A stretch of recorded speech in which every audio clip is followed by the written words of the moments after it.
Well, good afternoon, everyone. This is the first oral evidence session of the committee's new Defending Democracy inquiry. The first panel will look at the evolving risks to democracy, including from foreign interference, and how these risks can be addressed. The second panel will consider the role of emerging technologies and what role the media and regulators play in countering challenges such as disinformation. Today's final panel will then focus on risks to the election process and the Electoral Commission's work to ensure the UK's electoral integrity. So please can I ask the witnesses to the first panel to introduce themselves. I see we've got Professor Cormac in front of us. Good afternoon. Thank you very much for having me this afternoon. It's a privilege to be here. My name is Rory Cormac. I'm Professor of International Relations at the University of Nottingham. You're very welcome indeed, Professor Cormac. And we have virtually Pamela San Martin, who is a board member of the Oversight Board for Meta, and Pamela is with us virtually. You're very welcome to our committee this afternoon. Thank you, and very, very honored to be here and with Professor Cormac. I am, in fact, part of the Oversight Board that was created by Meta, and prior to that, I was part of the Mexican electoral management body. And just to tell the committee, my native language is Spanish, so if I stutter a bit in English, please excuse me from beforehand. Of course, your English is fantastic. Right. Perhaps I can kick off then by saying, what do you both see as the greatest risk to the UK's democracy today? Perhaps I can start with Professor Cormac. Thank you. I think the greatest threat to democracy today comes to our elections. I think it's right that we're focusing on elections in this election year, but I think that the bigger threat isn't necessarily changing the outcome of an election in a tangible way towards a particular party. For me, the bigger threat is the wider, more insidious impact on the perceived legitimacy of those elections and the trust which people have in the outcome of those elections. To me, that is a bigger threat than focusing on, say, regime change or covertly sponsoring a change in the outcome, because the threat, I think, is it's chronic. I think it's disruptive. I think it's subversive, and it also feeds on our own internal divisions. The foreign interference is not really separate from internal activity. Hostile foreign states feed and exploit our internal divisions, our weaknesses. They don't create these divisions. They spot them, they exploit them, they polarize, and they try and crack them open as far as possible. So I think that the threat is this general erosion of trust, sowing confusion, undermining our trust in our democratic institutions, and exploiting our own internal weaknesses and turning them against us. How have these threats to UK democracy evolved since the 2019 election, do you think? I think in some ways, hopefully we're seeing an improvement. Hopefully, on the one hand, there is, we like to think, less populism and toxicity around now compared to 2019. I think, secondly, we also have more legislation in place. That is an important part, but only, and we'll come on to this later, I assume, only one part of the defence against this type of thing. I think that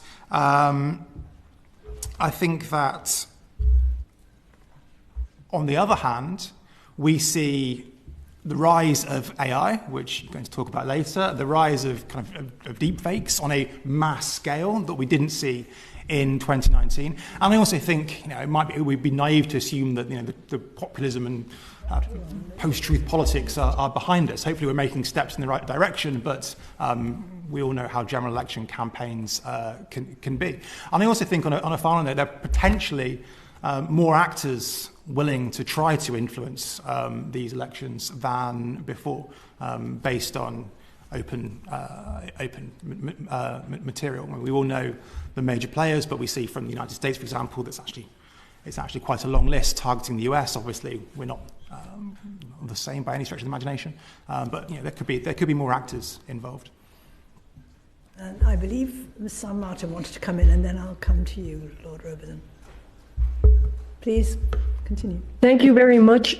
And let me start. I completely agree with Professor Cormac, and I think that when we think of threats to electoral or democratic processes in the digital age, our first impulse is to focus on social media, AI-generated threats, such as the high speed and high volume in which disinformation can spread, malicious manipulated media, coordinated campaigns aimed at disrupting democratic processes. And these threats are there, no doubt. And they create enormous challenges to electoral processes around the world, and the UK is not an exception. And these will probably evolve at a very, very fast pace. But I think I agree with Professor Cormac in which we have to take a step back and see other risks and challenges that are very relevant. One of them is, as he said, trust in democratic processes. The second, I believe, is the broader issues of questioning and challenges to democracy and democratic ideals worldwide. On trust, I think it is important to acknowledge that trust is central to elections. It is one of the main elements to preserve in the electoral processes.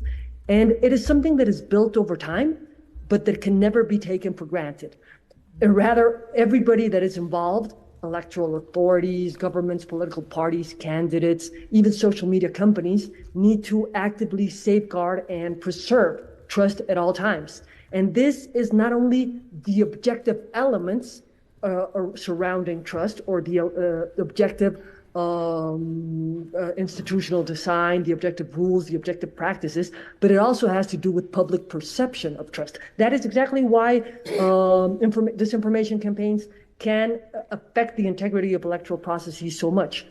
And on the second part, more broadly, I think it's important that we recognize that throughout the world, even in countries that have the most consolidated democracies, democracy and the democratic ideals are being put into question. They are being challenged in different ways and forms.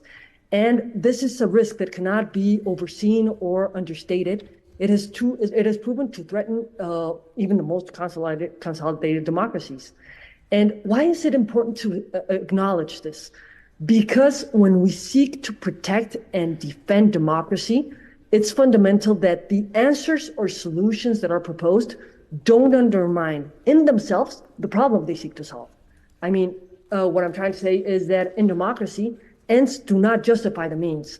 The preservation of democracy is an end that has to be aspired to, but it must also be done through democratic means. The protection of democratic freedoms cannot be at the expense of those same freedoms. And the fear of erosion of democracy has taken many countries to go in a different direction than that. Thank you. Lord Robertson. Yes, if I could just pick up on something Professor Cormac said. I was very interested in your point about undermining faith and trust in the democratic process, which I think is a very good point. But I want to pick you up on the toxicity and populism that you referred to in 2019. Could you give us an example of that, and how you think whatever that was will not be present in the next general election, which is presumably coming later this year? Of course. I think that we are in a better position now than we were in 2019. In what way? Well, in terms of the suitability of the two main candidates for Prime Minister. I think that we will hopefully see a sense of not engaging in some of this kind of slightly dubious post-truth politics that we saw in the run-up to the 2019 general election. And I think people generally are more aware now of some of the challenges. I think people are more aware of the risks that once we start to lose trust in the system more widely, once we start to generate perceptions that people are lying and not everything's free and fair, it's very, very difficult to get that trust back. And I think we have seen a shift. I mean, we're having discussions now about this, and I think that's a really important thing in terms of raising public awareness about the threats and the risks that we are facing in a way that I don't think we had in 2019 with the Intelligence and Security Committee's Russia report, for example, raising awareness of some of these risks and allowing us to have these debates in an open and honest and constructive manner. And I think that's really, really important, because as soon as we don't have these debates in an open, honest and constructive manner, that can be exploited, it can be manipulated, and we can be encouraged to turn in on ourselves. That's what hostile foreign actors want. They want us chasing each other. They want us chasing ghosts and turning in on ourselves. And I think that's the risk. Thank you. I have Mr. Stewart down to ask the next. Ah, there you are. Hello, Professor, and good afternoon to both of you. Thanks for coming. Get your point about the biggest threat being the macro point, the erosion of in the process, erosion of trust in the process. My questions really are about how. How do you do it? Do you AI? You've mentioned supporting toxic groups, maybe, if you can use the word toxic, if it's acceptable. Smear campaigns, money being sent to people, disinformation. How do they do it? How do they do it? I mean, give them some idea, but... All of the above. I think there are three ways to interfere in an election, and to influence an election, and to try to undermine trust. The first way is through information operations, disinformation, amplifying misinformation, all this sort of thing. I can do it on a mass scale and generate confusion, exploit some of these divisions, but it's very, very difficult to measure the impact of influence operations on a mass scale. Because as I said earlier, foreign states don't create some of this stuff, they amplify it. So that's way number one. Way number two to influence an election is around political influence activity in terms of exploiting loopholes in electoral funding laws, for example. And hopefully some of that has been cleared up with the Foreign Influence Registration Scheme. Again, slightly more targeted or focused than, say, information operations, but difficult to measure impact as well. The third way of doing it is what we call foreign interference, which involves meddling more directly with voter mechanisms, whether that's cyber attacks on electoral registration databases or hacking polling booths. Now, fortunately, here in the UK, obviously, it's more difficult to hack pencils and paper systems, and that is a good thing for foreign interference in that way. So there's the three kind of broad ways of doing it. Most scholars agree that the third way, the direct way, is the most difficult to do, but if you can do it, it has the most tangible and measurable effects. Thanks very much. Could I ask Ms. San Martin, fundamentally, where the heck do these threats come from? I mean, Russia, Iran, China, obvious. But where do they come from?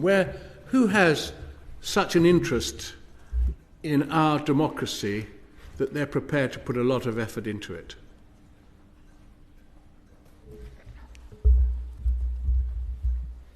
Thank you for the question. I think that a coordinated action that seeks to disrupt democratic processes or to create an atmosphere of distrust to electoral processes, to democracies in themselves, can come from different places. It can come from within a country, and it can come from abroad. It creates enormous risks, threats, challenges for the preservation of democracy, and it has to be addressed. It cannot always be identified exactly where the threats are coming from, but the actions that they support, the impacts that they have, can be addressed throughout electoral processes. In the oversight board that I'm part of, we are convinced that social media companies must do their part on this. Many of the problems that we're living now are not new, and companies have to learn lessons from past experience and have to take responsible steps to address this. That is why, for example, in the oversight board, after almost 2 years to the day of the storming of the US Capitol, Meta and other social media platforms were again abused by coordinated campaigns that ended up in an attack to federal buildings in Brazil.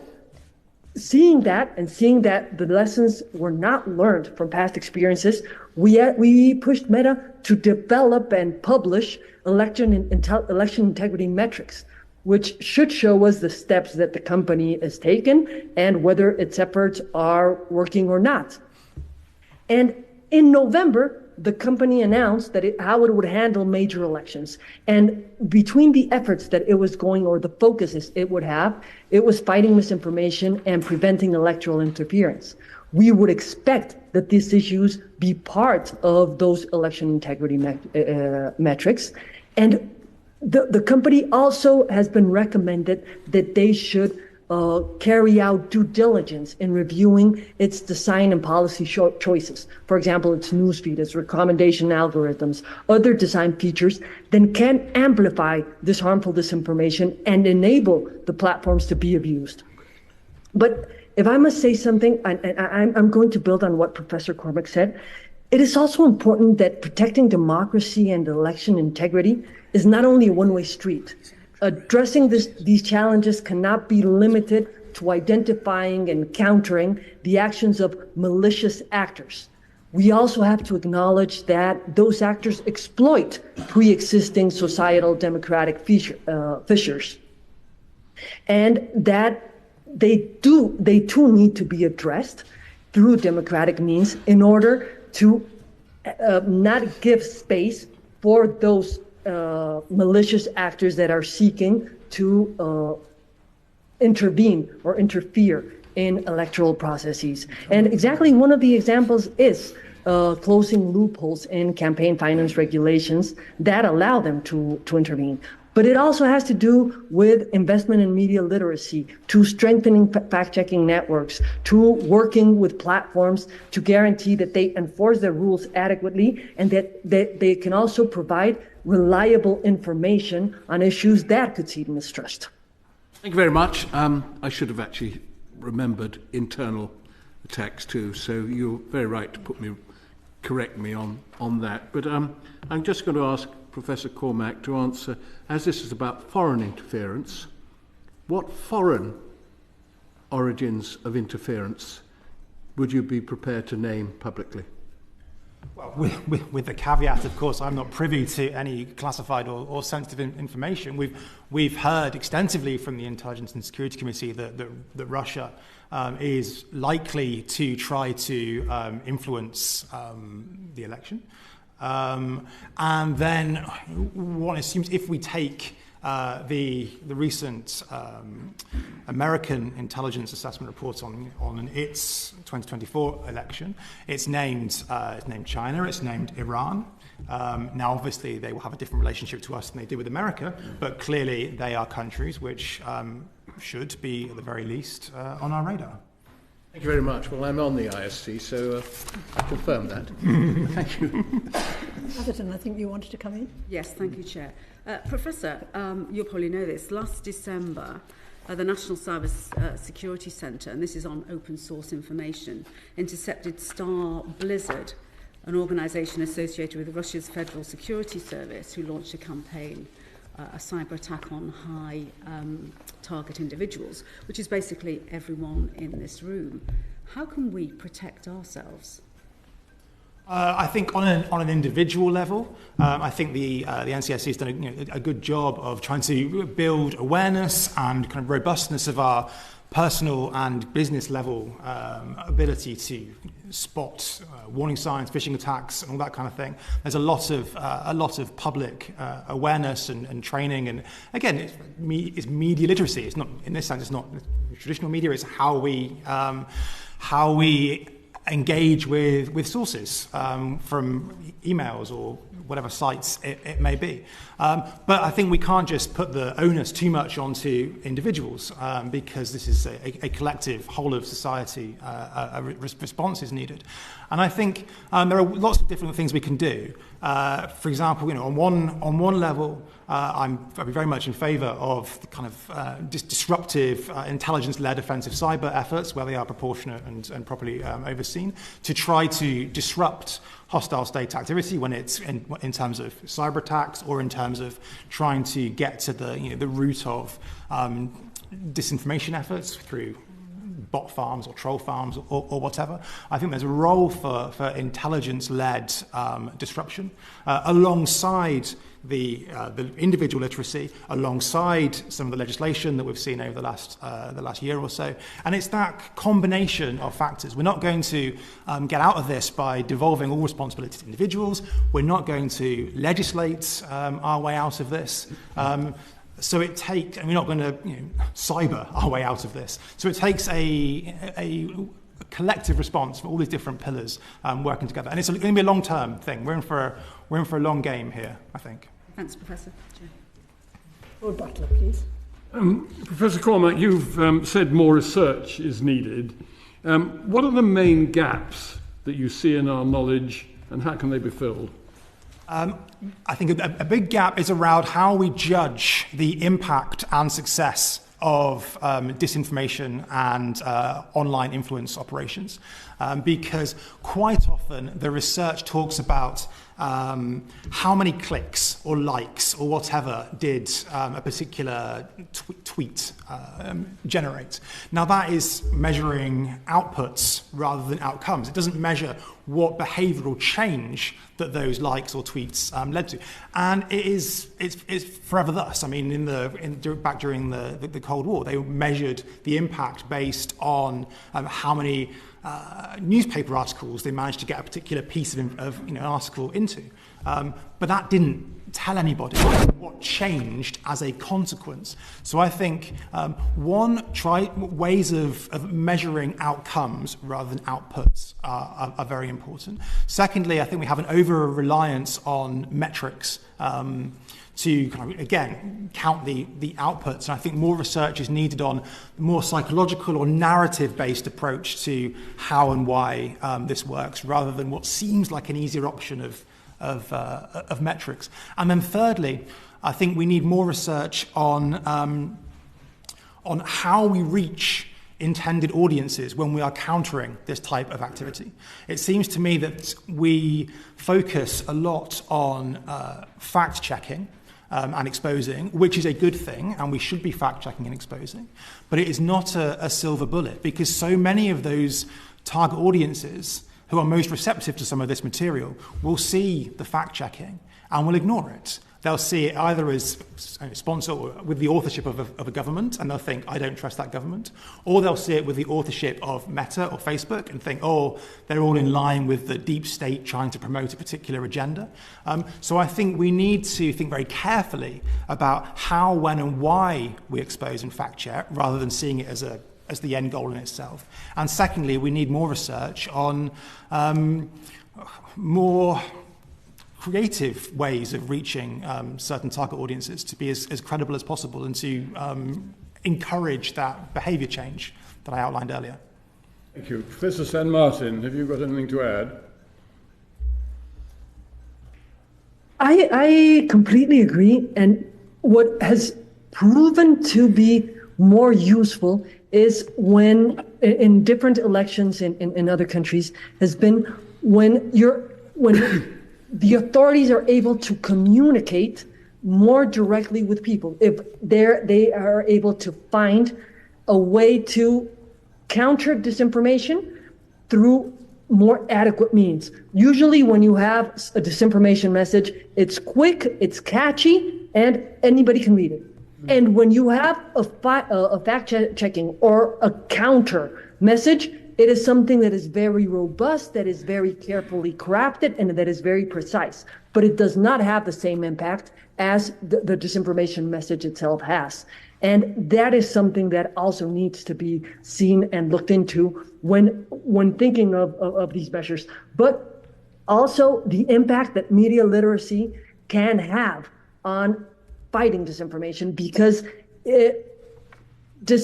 counter disinformation mechanisms will never be as fast as disinformation spreading or as coordinated campaigns aimed at disrupting democratic processes. So if people can, from the outset, be able to understand it or to identify if what they are reading is likely to be some manipulated message, it is something that will get a longer way to achieving its objective. I think that the exercise that has been done in Finland, for example, is very interesting to look into. Thank you. Thank you, Chair. Thank you. Lady Ford. Thank you very much. Much has been made already of this being a year of elections. Something like 70, I think. We've already had a few, not a very democratic one just this weekend. Do we think that that is going to encourage more foreign interference this year of elections? Start with you, Professor Cormac. Yes, I do, simply by virtue of the fact there are more opportunities to engage in this kind of thing, more countries, more targets, so I think we will see an increase in the number of attempts. Now, of course, countries lack the capacity to interfere in too many elections at the same time, so what I would imagine would happen would be a kind of maybe copycat type things, learning from each other, but trying to, again, not necessarily change the outcome of individual elections, but taking the whole thing together, trying to just undermine trust in democracy more widely, across all 70 odd elections. That's what I'd be looking out for. Thank you very much. Pamela, Sir Martin, to you, and I wanted to add to my question to you, there is some possibility that the USA and the UK could be having elections within a week of each other. So in particular in relation to that, do you see heightened threat? Thank you. I don't think that there's a predetermined answer to this question. In my experience, it can literally go both ways.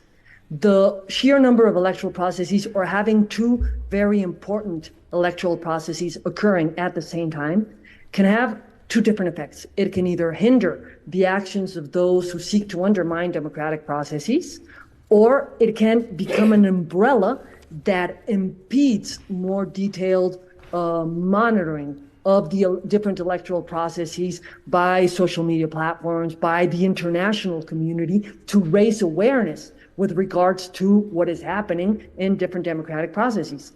But also, having more than close to 80 elections occurring this year, something that needs to be taken into account is that the first electoral processes that are held, especially in more democratic countries, can serve as a learning experience for the ones that will occur later. A learning experience both to attack electoral integrity, but also to protect democracy. These examples can either strengthen democratic ideals and strengthen trust in democracies and democratic processes, or they can be a disruptive element that affects credibility of democratic processes.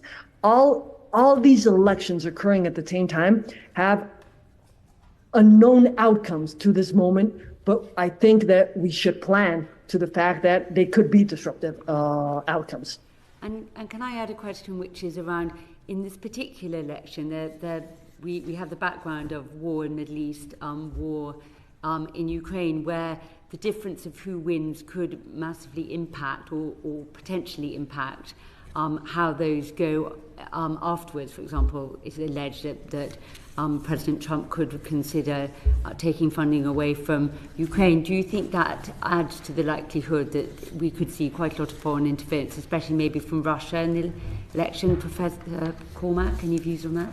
Yes, I do. I think any of these contentious issues will invite foreign interference to try either to kind of interfere in a way that suits that particular party's foreign policy, or equally likely interfere just to carry on sowing those divisions and sowing that polarization and trying to make life as difficult as possible for those defending against it and those trying to ensure a free and fair election.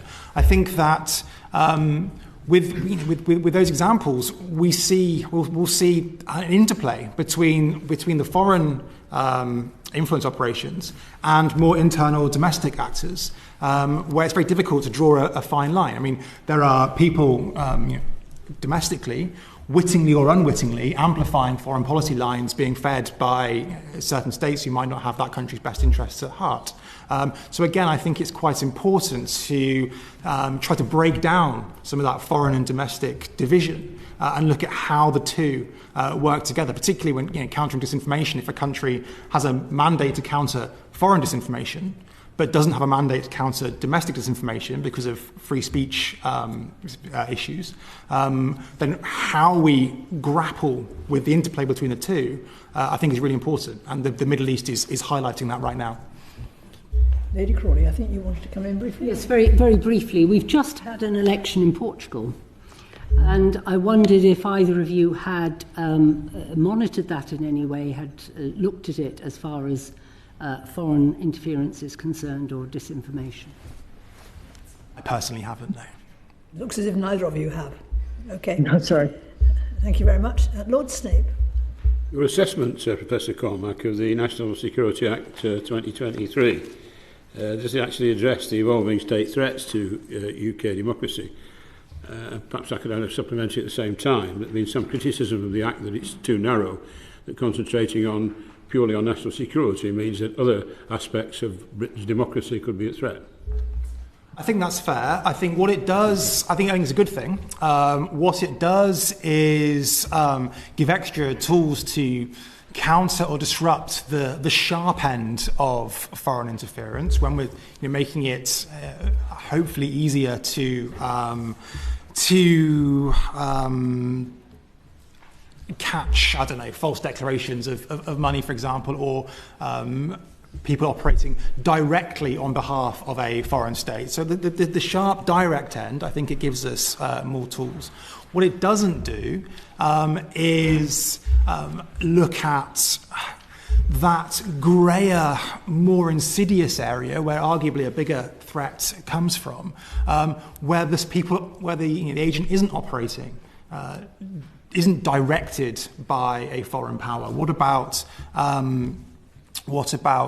people, I'm talking about the foreign influence registration scheme here, what about people who are operating in the interests of, but not directed by a foreign power? What about the use of opaque shell companies to channel some of this material into?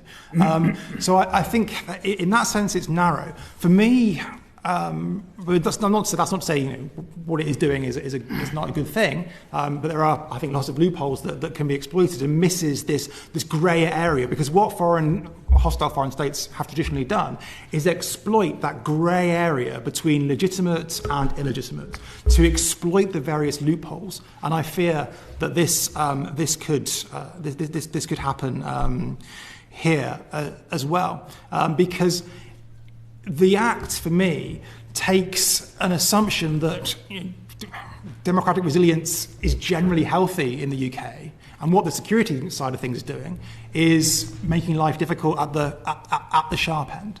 Whereas, as we've alluded to already, there are other issues which can be exploited maybe below the level of national security, which I don't think the Act necessarily covers. Not that it should. I think you can't legislate for all of this stuff. which is why I'll go back to the initial point about resolving some of our internal issues and focusing on media literacy amongst everybody, but from young people all the way through. I mean, this we can't legislate our way out of this. But as legislation goes, it is a step forward, and it's given us tools that we haven't had in the past. Lord Stansgate, please. Thank you. You've just said, and in fact repeated twice now, you can't legislate your way out of it. Nevertheless, we have a National Security Act 2023. And can I ask you about one aspect of that, which is the foreign influence registration claim, to which you've made a brief allusion already. How is it intended, in your view, to strengthen the resilience of the UK? And then I've got a follow-up question in the light of it. I think it is intended to strengthen the resilience of the UK by making life more difficult for hostile foreign actors.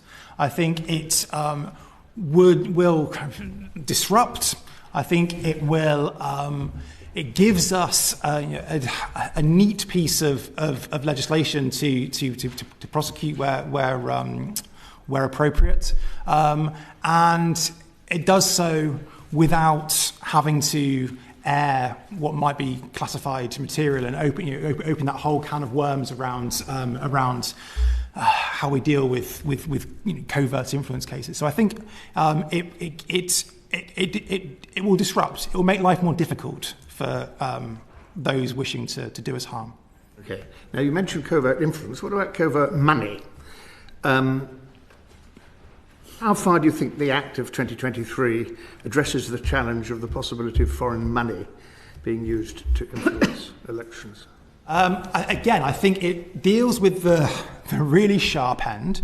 It gives a way to catch false declarations, but I don't think it goes far enough in the broader sense. I mean, you will know there were various discussions in the run-up to the Act, and there are clearly, as I see it, loopholes which can be exploited by hostile foreign powers around companies, around unincorporated associations, where there is potential to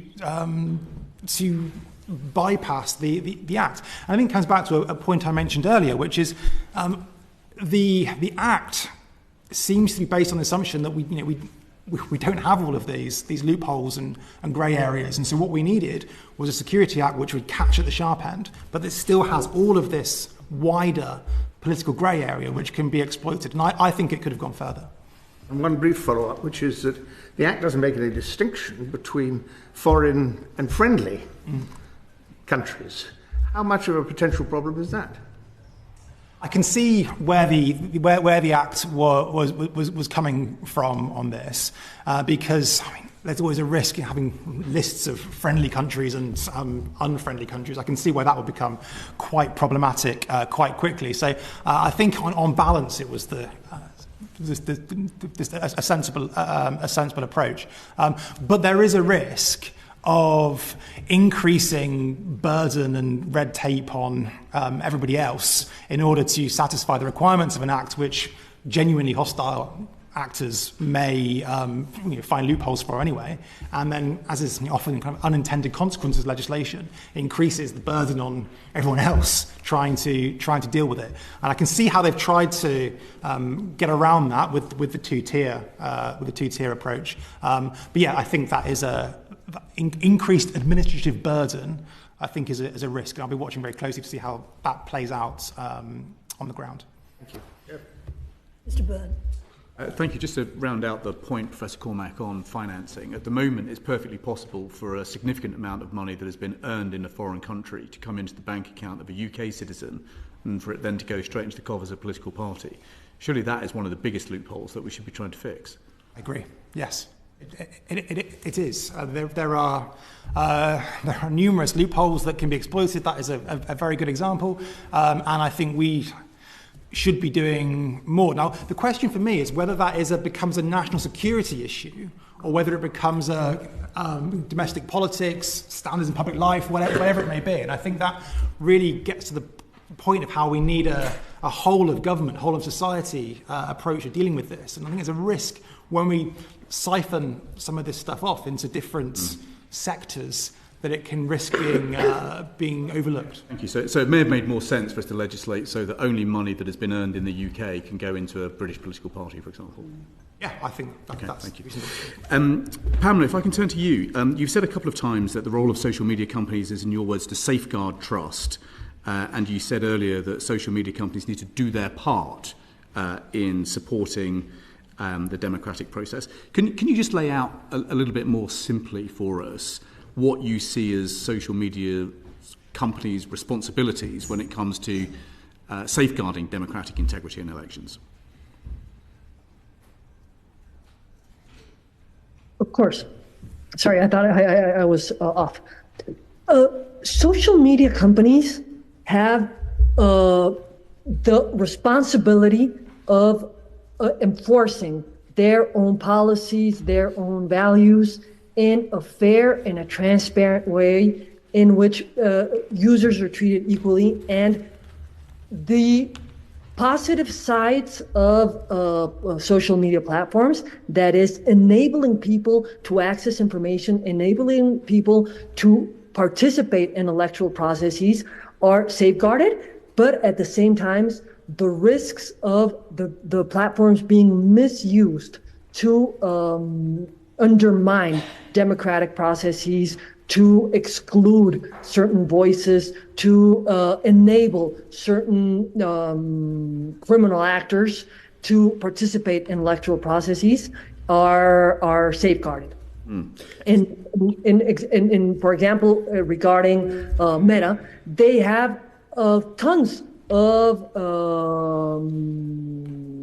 how do you call them, risk evaluation and mitigation measures that they have in place and that they can apply to elections. And for them to actually complete that role that they have to act according to their international human rights responsibilities, they have to put all these tools and all these measures into play during elections. Okay, so sorry to interrupt. In a world where, as we've heard from Professor Cormac, you've got bad actors basically trying to sow aggression and division on two sides of an argument, would it not be helpful if we had a definition of hate speech in this country so that we could just take out more easily that kind of divisive behaviour, like, for example, the German NetzDG law? I think that the problem of having government-sponsored definitions that will limit freedom of speech is that they can be overly enforced, and that they will be overly enforced by social media. Is that what's happened in Germany? That is what has happened with all the laws that have been approved, that have very strict obligations for social media platforms to remove some content, given the scale, the volume of content that moves through social media platforms. What social media platforms have done is overly removing content as to not comply with state legislature. And it also gives an example to countries that may not be democratic countries, that may have other intentions when regulating speech online, to start overly limiting freedom, overly restricting freedom of expression. And that is something that we have to be aware of, because we have been building the guarantees to ensure freedom of expression for more than 200 years. And we cannot lose sight of those guarantees. Sorry to interrupt. That's true, and you've talked about the need for transparency as one of the remedies for this. But, for example, I don't think we've got transparency into, for example, Meta's algorithms that promote a particular kind of content to the top of people's feeds, do we? We do not. That is one of the things that we do not have much transparency on, and that the board has recommended that at least Meta should evaluate. It should go and carry out due diligence to determine how its design algorithms impact how harmful disinformation is amplified in that platform. What it does, what it is doing to address these issues, and for its platforms not to be misused. And that is something that should be expected from all social media platforms. We should be able to know how it is that their design decisions impact conversations, especially during elections. But we haven't got it yet. No, we don't. Should we legislate for it?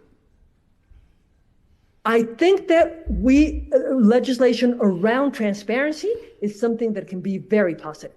Very. Thank you, Chair. Thank you. Mr. Graham, you wanted to come in briefly?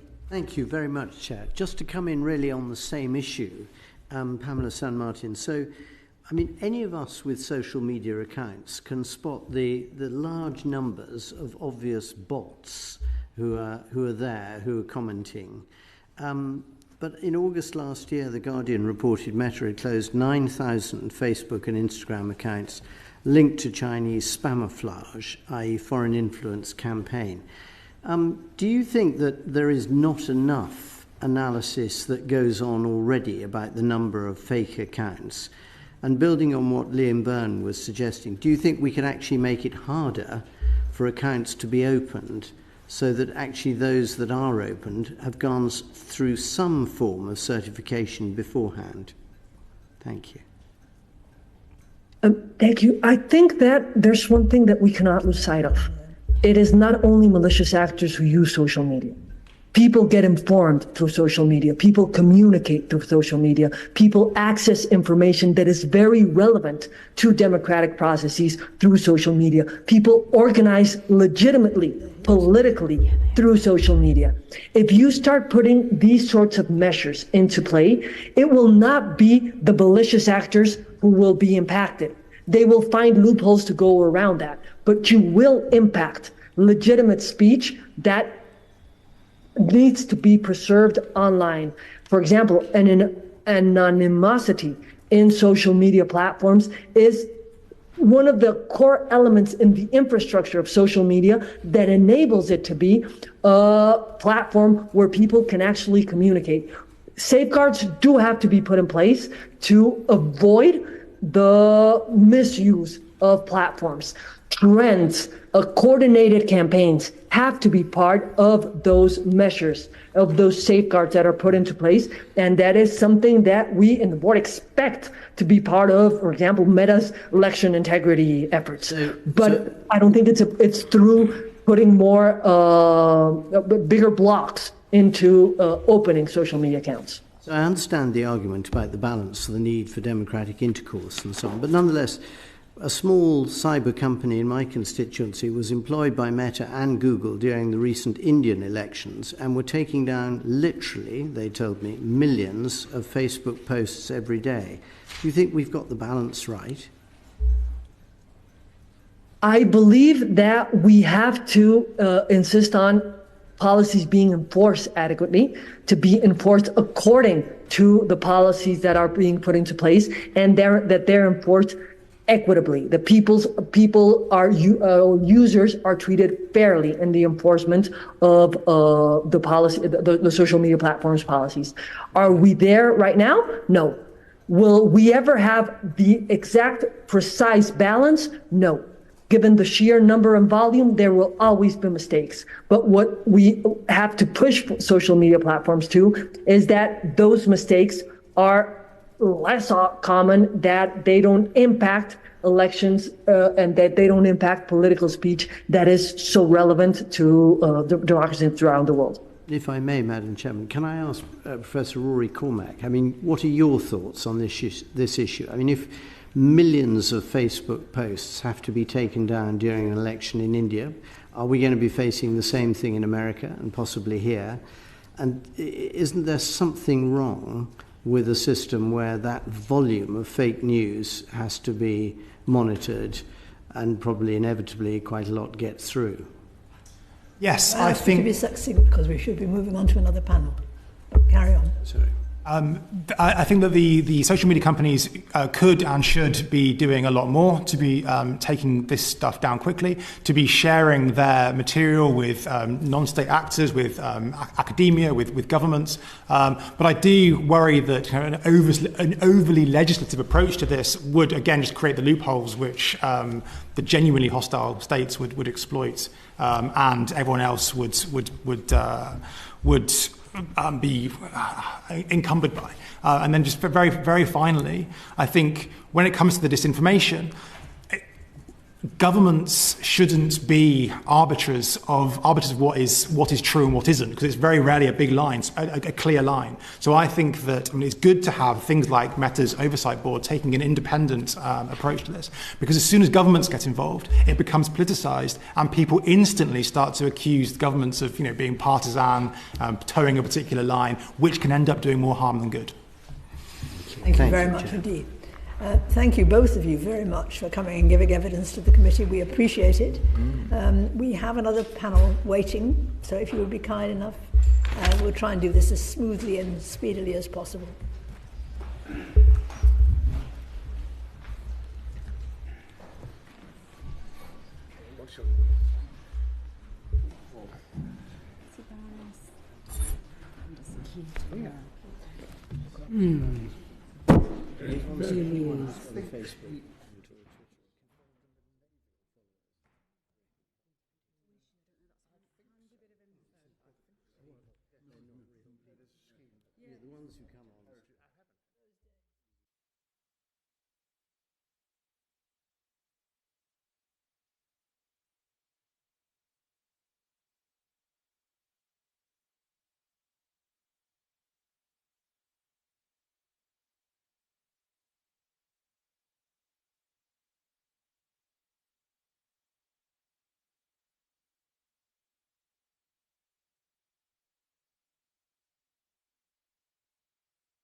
And hopefully it won't inconvenience you too much if we move on fairly speedily to the questions. Mr. Clark, I believe you're first. Thank you very much indeed, Chair. Thank you, witnesses, for coming. Can I start by asking Mr. Wolfe to give us his perspective on the danger, the threats to our democracy, and particularly the UK elections, of technologies, in particular AI? It's a fairly scary question to start off with. How many hours do you have? So this is one of the areas on which I feel least confident, in the sense I understand, I think, some of the issues involved in what's going on now, but I'm looking forward to hearing the other witnesses on what this means. But it seems to me that so let's get to first principles. Democracy is fundamentally based on public discussion and debate, and the possession of reliable information and information that people trust is reliable, and on the basis of which they can discuss with confidence with one another, are pretty close to necessary conditions for democracy to run. And I've been thinking about how democracy evolved, and it's pretty clear that the emergence of the press played a pretty important part of that. Now, I wouldn't say that all parts of the press have achieved that to an equal degree at all times, but they were all very clearly, it was transparent who was doing it, what they were saying. And of course, in the 20th century, public service broadcasting played a pretty big part in our democracy. So if, to conclude, we are in an environment in which there is a risk of widespread and sophisticated fakes, and in which many people believe, because they look very plausible, in which tainted information of all kinds is spread, the consequences of which is more likely to be simply pervasive distrust than that everybody will trust any particular one of this, I think that will make, it's bound to make, or is at least highly likely to make, the functioning of a democracy substantially more difficult and democratic institutions less stable. Thank you. I mean, you're a journalist of great distinction, a columnist of influence. How does it feel for you in this, an important election year in this country? You contribute analysis to help people make these decisions. Does it feel more difficult for you to have the influence that you've had in previous years in this year as a result of some of the development of these technologies? Well, I have two answers to that, which are probably not very satisfactory. The first is I try very, very, very hard never to think, and I'm 100% successful, I think, about the influence I might have in anything that I write. I always start off from the assumption that it's zero, which is probably a good bet, partly because one doesn't know at all, and secondly because it's grotesquely self-important. So I really don't know whether this affects anything. The second point is I'm privileged, I think, given that I write about economics and finance, to be writing for the organ I write for. It's a pretty small readership. I tend to think this readership has two important characteristics. It's very well informed, and it is paying rather a lot of money to read the Financial Times because it thinks it's getting a certain sort of value. So I don't think that with our readers, the environment more broadly is particularly affected. You just have to think who they are. Most of them are people involved in business and finance or things close to that. And for them, the reliability of information is more or less sort of almost life and death. I mean, they have to have something they trust. And I would say that's why they read the FT. I'm not saying we're the only ones, but that's why they read it. But this is not necessarily true of everybody in the marketplace, and our readership is pretty tiny compared to that of the electorate as a whole. Thank you. And just finally to Ms. Zucker, you're the Online Safety Policy Director for Ofcom, in other words, the communications regulator. You have responsibilities for regulation as well as the education of the public, if I can call it that way. What is the liable to be the most influential area? Is it to educate the public to spot disinformation and manipulation, or do you feel that the path of regulation can offer some dependable protections? Well, unfortunately, there's no silver bullet solution here, which is why we're taking sort of a multifaceted approach to how we're looking at these threats. So as you know, the Online Safety Act empowers Ofcom to hold platforms to account for the first time to ensure that they put in process systems that really effectively prevent the spread of illegal harm. So in this case, that constitutes foreign interference. There's a number of ways in which we'll be able to hold these platforms to account to ensure that they actually do something about this. Some of the ways that we suggest that platforms do this, we've set out in our set of proposals for illegal harms, which we published at the end of last year. This includes things like having sufficiently staffed content moderation teams, having really robust governance processes to make sure that seniors at organizations are aware of the risks. We're asking platforms to do risk assessments to look at the risk of foreign interference on their platforms and take appropriate measures to address those risks. And for some of the biggest platforms that we call categorized services, so a subset of the 100,000 companies that we'll regulate, they're going to be subject to additional duties. So things like transparency reporting, where we'll be able to ask them to publish information about these kinds of risks and what they're doing to address them. We'll also be putting in place something called the Terms of Service duty, which means for some of the biggest platforms, many of them have policies around foreign interference, inauthentic behavior, mis and disinformation, and we'll be empowered as regulator to hold them to account to enforce those rules if they say that they have them. Media literacy, of course, is another area that we're investing quite a lot in. We've had considerable powers for the last several years. Some of the ways that we're thinking about media literacy is to help users on these online services be able to find and identify misinformation when they come across it. So we've been running campaigns. We're partnering with external organizations to do just that. Thank you. You speak mostly in the future tense. The Online Safety Act is now law. Do you feel that Ofcom has put in place for this important electoral year the necessary protections that the law requires and empowers you to put in place? So the Online Safety Act received royal assent at the very end of last year, and as soon as that happened, we published our first set of proposals on illegal harms. Parliament asked us to prioritize the most severe harms first, so we started with first phase of our regulation, which is on preventing the spread of illegal content, so foreign interference, one of them, but also things like child sexual abuse material, grooming, fraud, violent hate speech. The second part of our regulatory implementation, which Parliament asked us to prioritize, is protecting children against potentially harmful content. And then the last phase will be the additional set of duties that the biggest and highest reach services will have to put in place.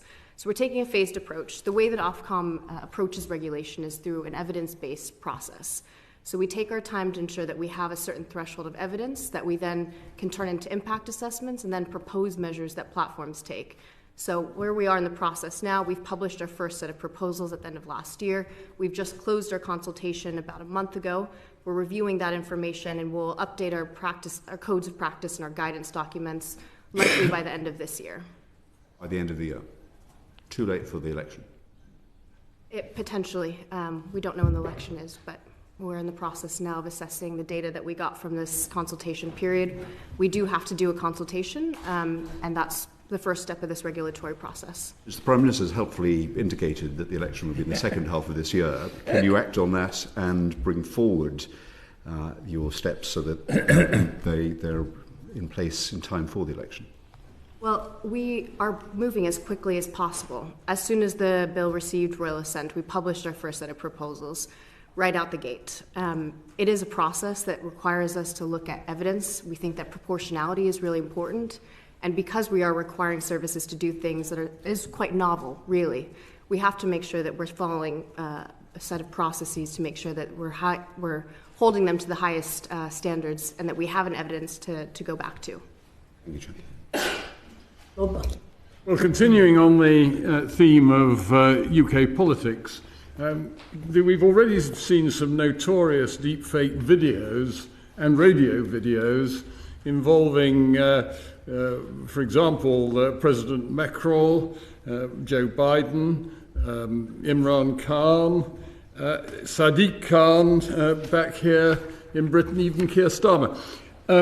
How confident are you, if I may address this to Jessica Zucker, that Ofcom will be able to detect these fake videos and audios which may appear in the lead up to our general election and put a stop to them? Absolutely.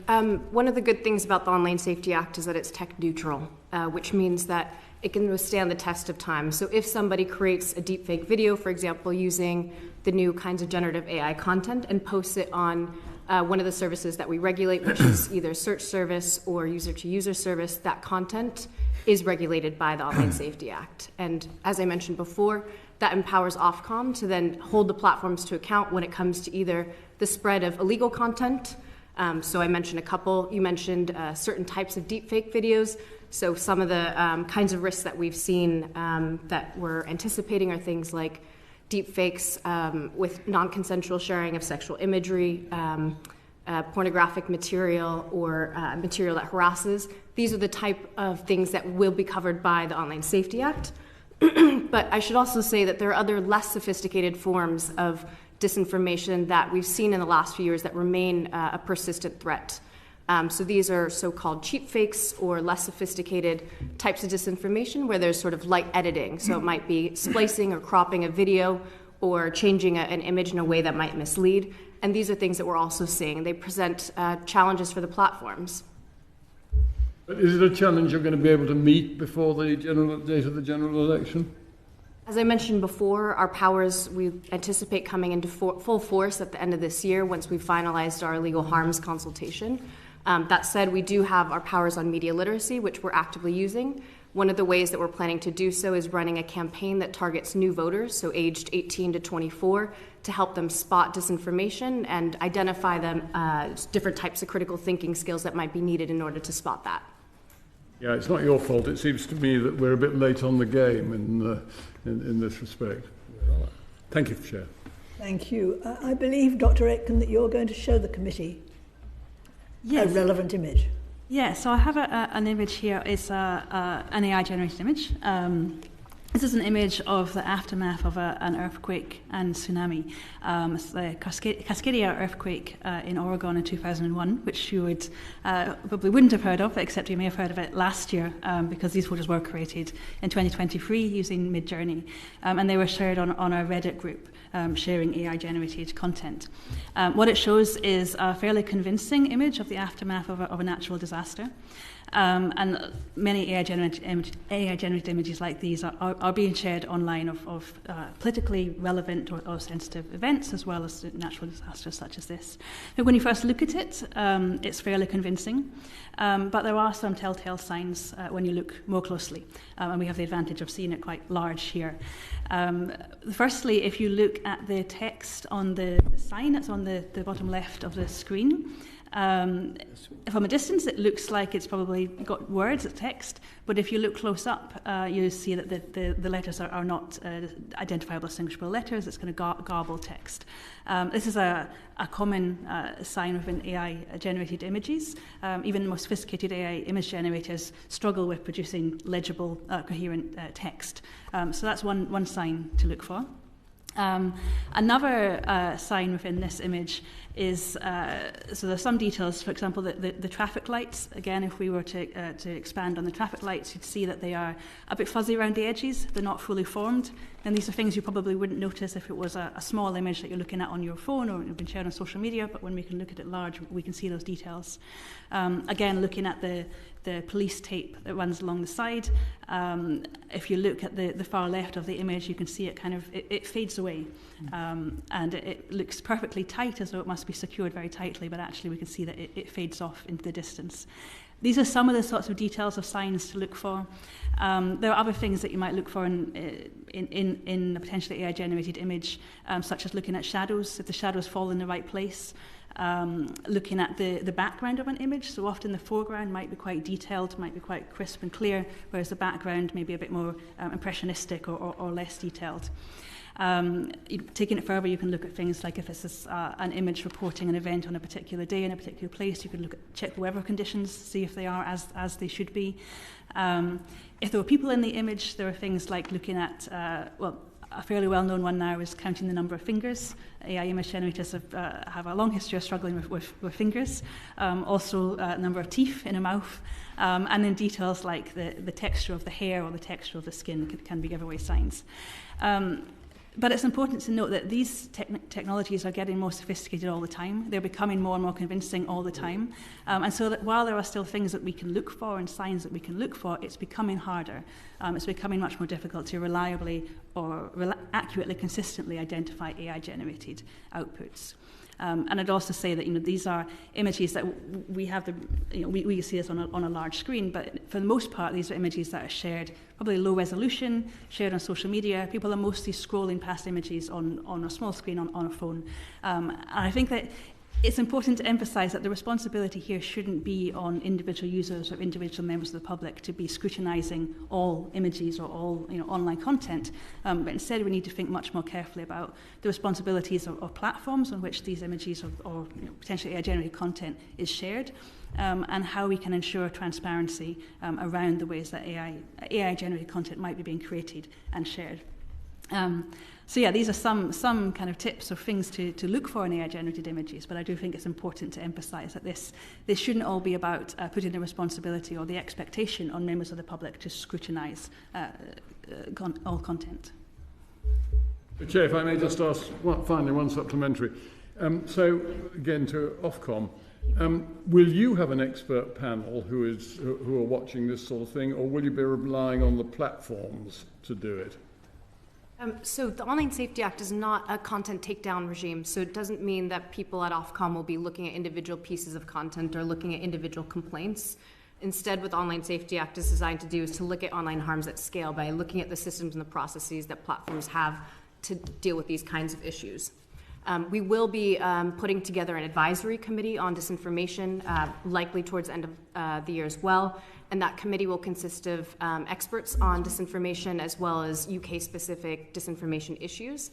That committee will be tasked with advising Ofcom on our duties that are relevant to mis and disinformation, so including how we use our transparency powers, our media literacy powers, as well as the other sort of relevant duties that I mentioned related to foreign interference and applying terms of service effectively. Thank you. Lord Brown, please. Oh, sorry, Lord Stansgate. Well, I've got a couple of questions. I thought we had general questions about this. Yes. How quickly did you realise it was a fake? Well, I have to confess that in this instance, this was an example that's shared on a Reddit page, where the people were sharing AI-generated images. So it was at the point, this was an image which I knew was fake when I came to it. Okay. I do think that gives, knowing that it is fake, obviously then you have you scrutinise these images more. Right. If you take another example that you haven't seen before, and you realise it's a fake, how quickly can you act to take it down?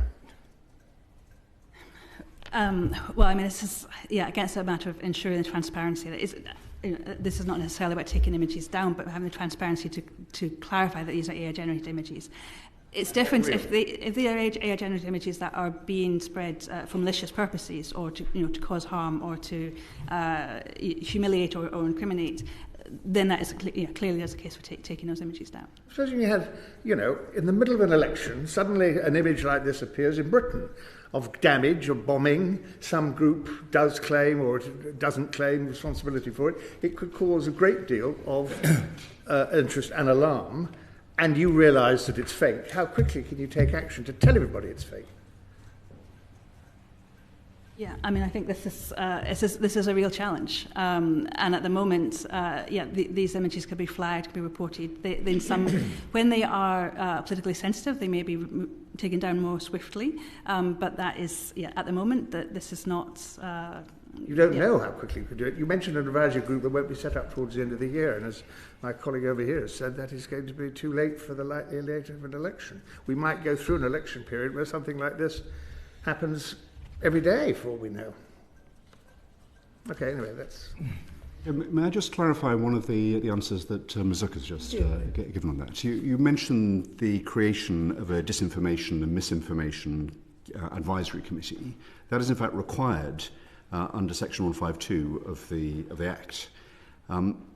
In October last year, in answer to a question from Lord Clement Jones, the Minister, Lord Camrose, said that it was the role of Ofcom to create it, and he would liaise with it to make sure it's speeded up.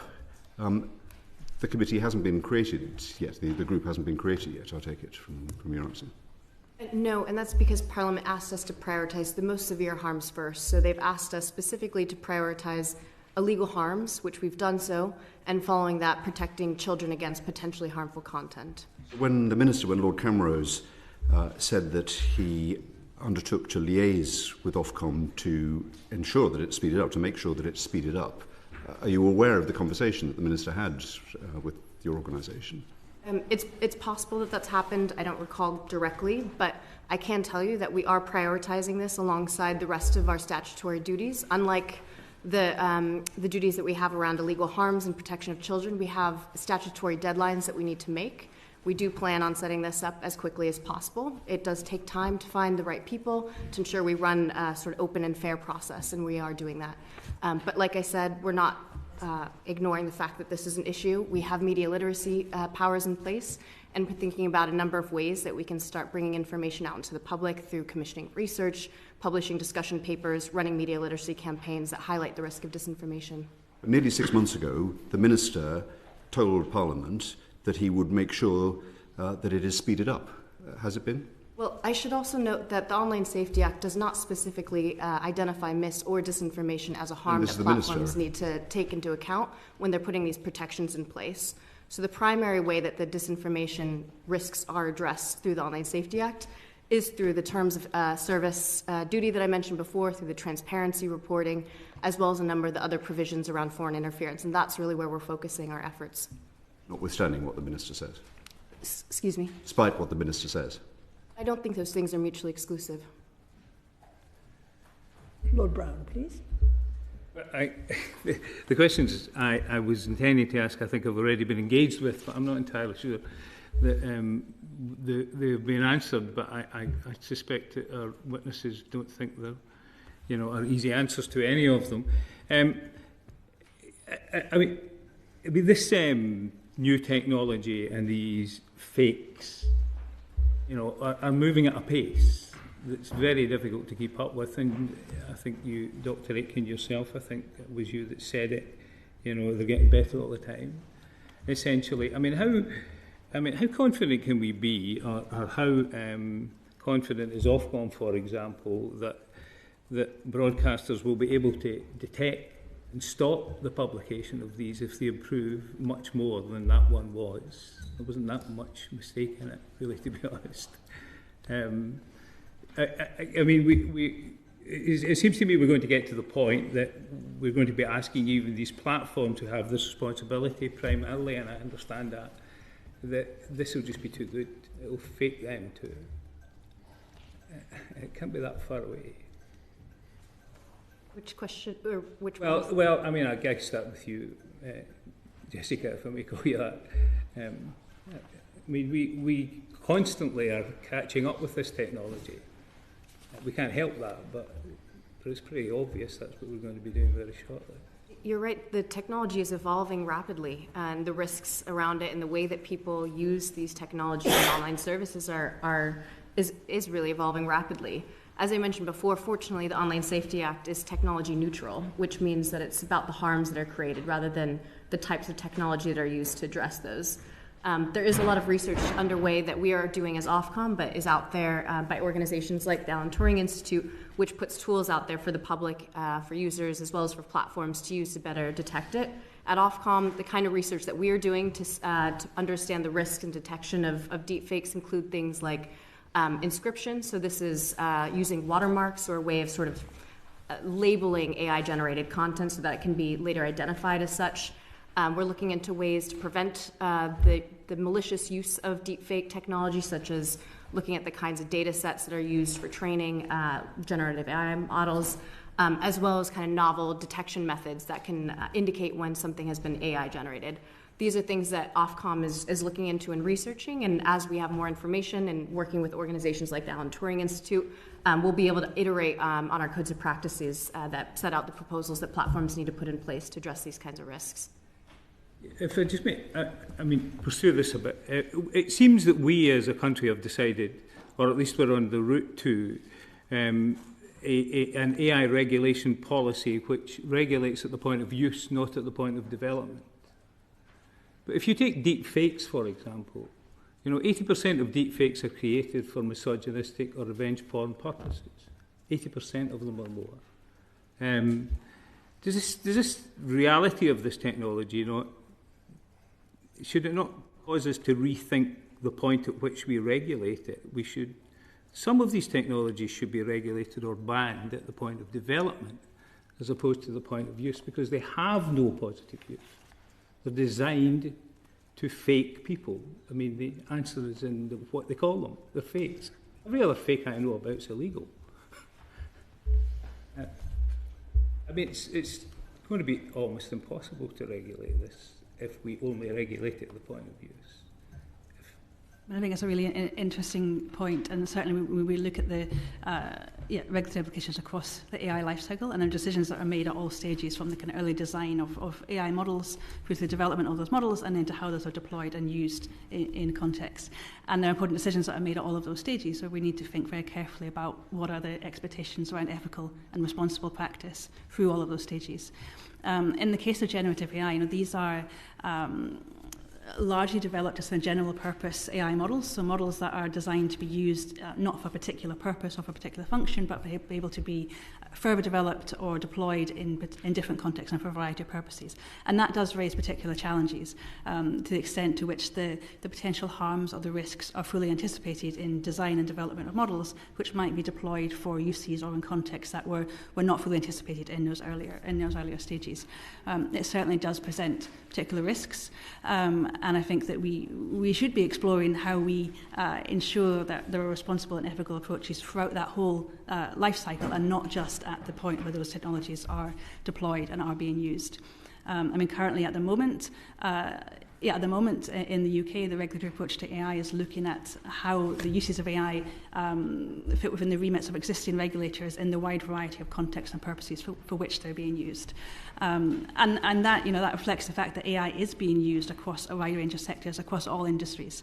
And so currently, regulatory bodies across all sectors are needing to grapple with the challenges of regulating uses of AI.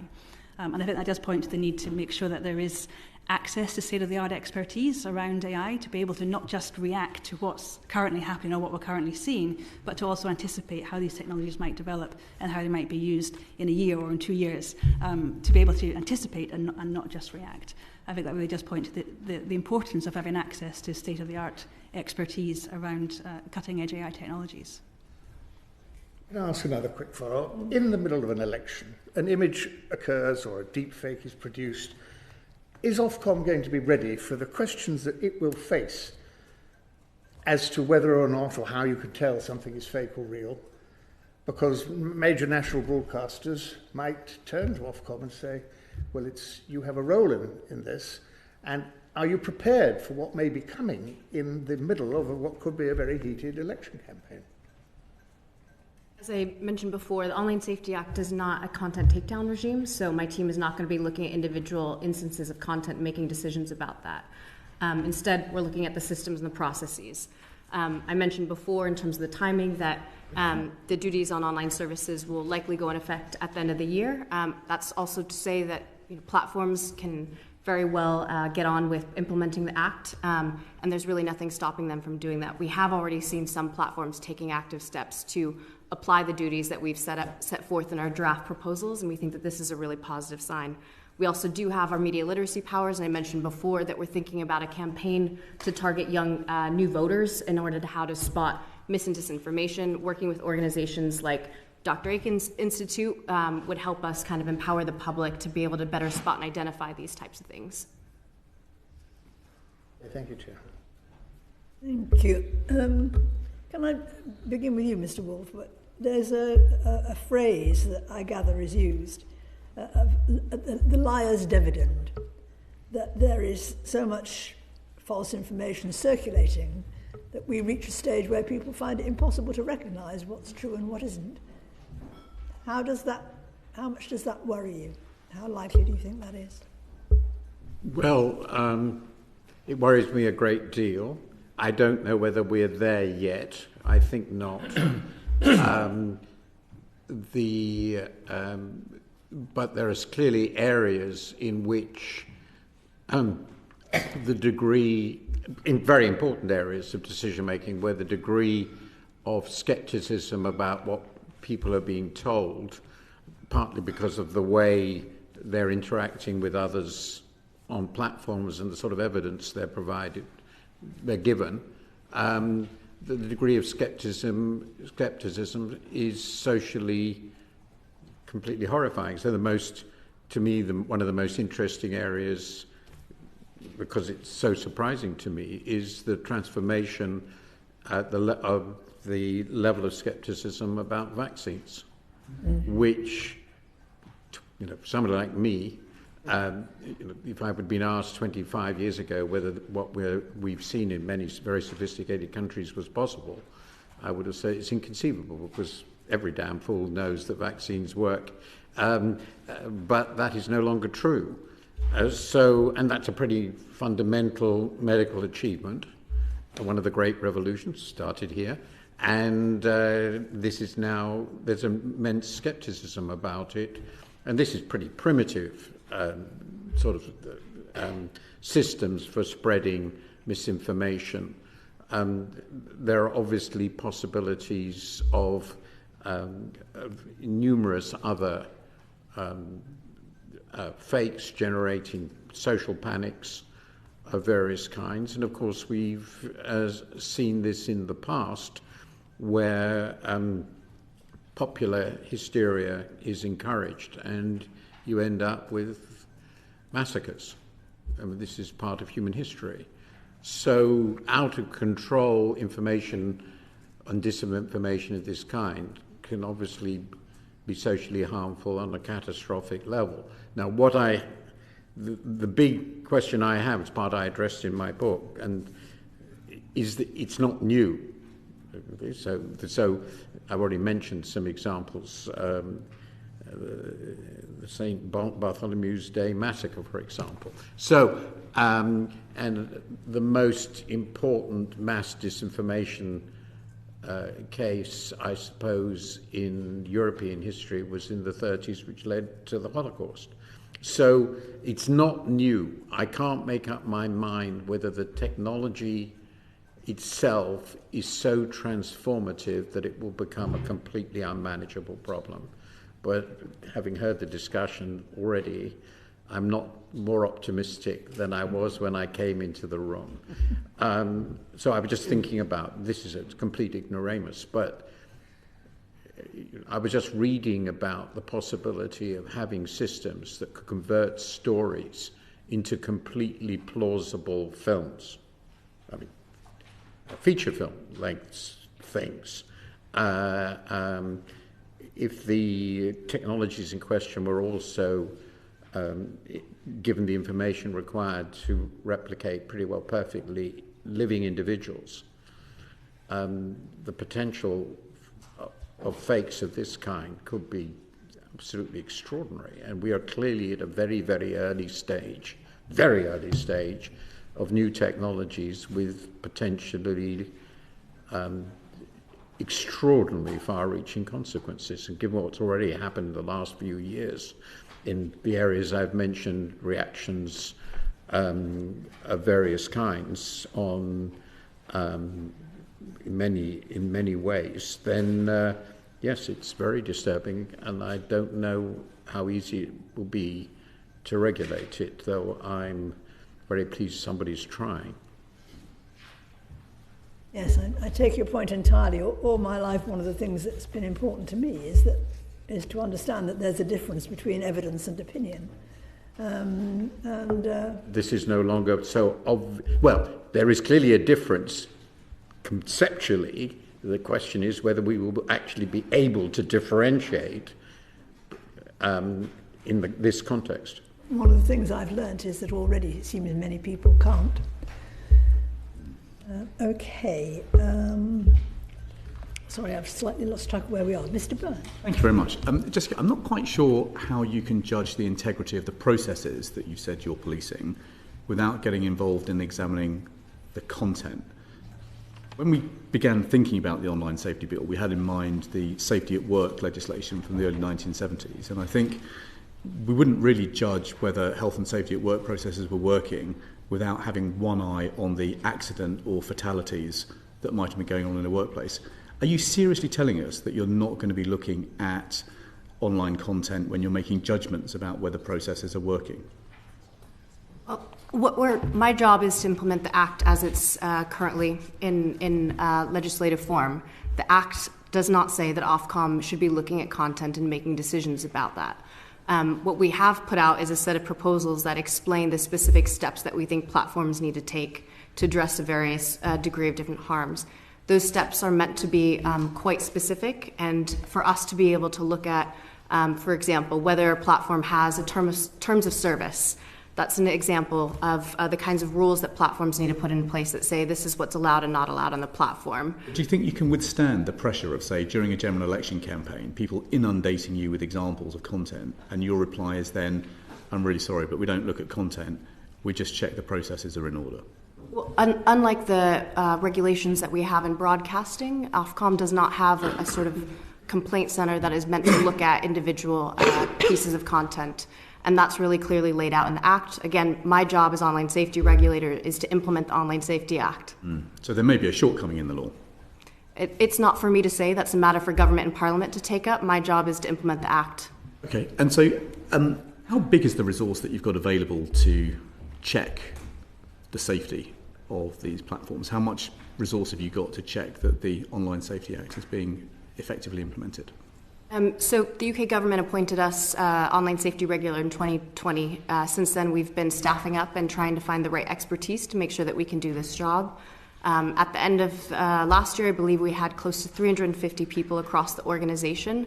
This consists of a mix of different expertise. So you have online safety experts with expertise in individual harm areas that are covered by the Act. So we have experts in child sexual abuse, in foreign interference, in grooming, for example. We also have data scientists, economists, we have researchers, lawyers, we have regulatory delivery specialists, and cumulatively we work together to implement this. Time is just short. Have you got are you satisfied that you now have the capability to implement the Act effectively? It's not for me to say. We do have a huge team that's working together. You're not the Director of Online Safety Policy at Ofcom? That's correct. And we are in the early stages of implementing the Act. Capability in place. We're in the early stages of implementing the Act right now. Like I said, we've been focusing on building up the capabilities of the group, on going through each phase of the regulation. And at the end of the implementation phase, the Secretary of State will be required to do a look at the efficacy of the Online Safety Act. That'll think will be a good time for Ofcom to then input into a formal process into how the regulation is working in practice. We've got to wait and see, in fact. Well, like I said before, we're early stages of implementation. We're following the direction of Parliament to implement the most severe harms first. We've published our package of proposals on those illegal harms. We're now going through the evidence and we're finalizing those proposals, which again will be published at the end of this year. Now, we've heard that the transparency around algorithms, for example, is going to be really important because we know that platforms like Facebook can promote content that is divisive to people. Do you think that transparency is important in order to effectively police these platforms? I do think transparency is going to be one of the most powerful tools that we have under the Online Safety Act. What we'll be able to do is require certain types of platforms, those that we consider categorized, which I can explain, will have to publish information that we've asked them to, and then Ofcom will then look at all the platforms' transparency reports and then publish our own analysis of whether we think things are going well, good practice, bad practice. And the UK government has just now intervened in the debate about the Digital Markets Bill to prohibit foreign state ownership of a UK newspaper because it's worried about a different kind of algorithm called editorialising, and it doesn't want foreign state ownership control of something like a newspaper with a digital platform attached. I think it was inspired to act by the takeover bid for the Daily Telegraph, but obviously TikTok has twice the news share of the Daily Telegraph. If the UK government is acting to legislate to stop state ownership of the Daily Telegraph, should we be following the example of the US House of Representatives and actually legislate to ensure that ByteDance divests itself of TikTok here in the UK? Again, the matter of what the scope of the laws are is not for Ofcom. That's for government, Parliament to decide. I do think that these are separate issues, though. We're talking about state-owned ownership, which is a slightly different issue considering compared to user safety. Mr. Wolf, what do you think? I have no views on ByteDance. I've read a lot about it. In other words, whether TikTok is a threat or not. I do think, this is a more general point, and I've thought a bit about this, that if we want to change the behavior of companies, so leave aside banning them, then there has to be really severe penalties for disseminating false and dangerous content. In other words, as you'd expect, they should have the responsibilities of publishers, and because that's what they are. And I also happen to believe, since I'm an economist, that incentives change behavior. And I'm not going to make, it seems to me pretty clear, I've read quite a bit about it in doing my book, that a number of quite important platforms have really not cared very much about the consequences because it's very profitable for them not to do so. And incentives matter. So in future legislation, we should take, I think, some of the lessons we've learned from banking regulation. Very interesting. Thank you. Lady Ford, please. Thank you very much.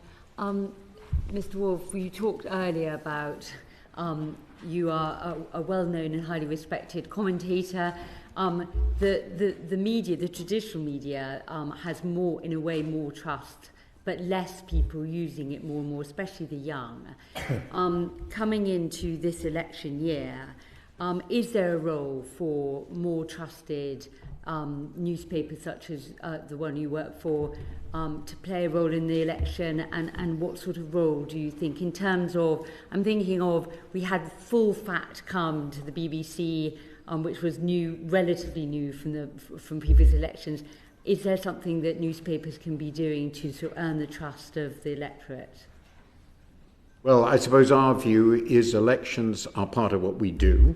We cover them in great detail and depth with the resources we have at our disposal, which are obviously not infinite, and we do so for our subscribers.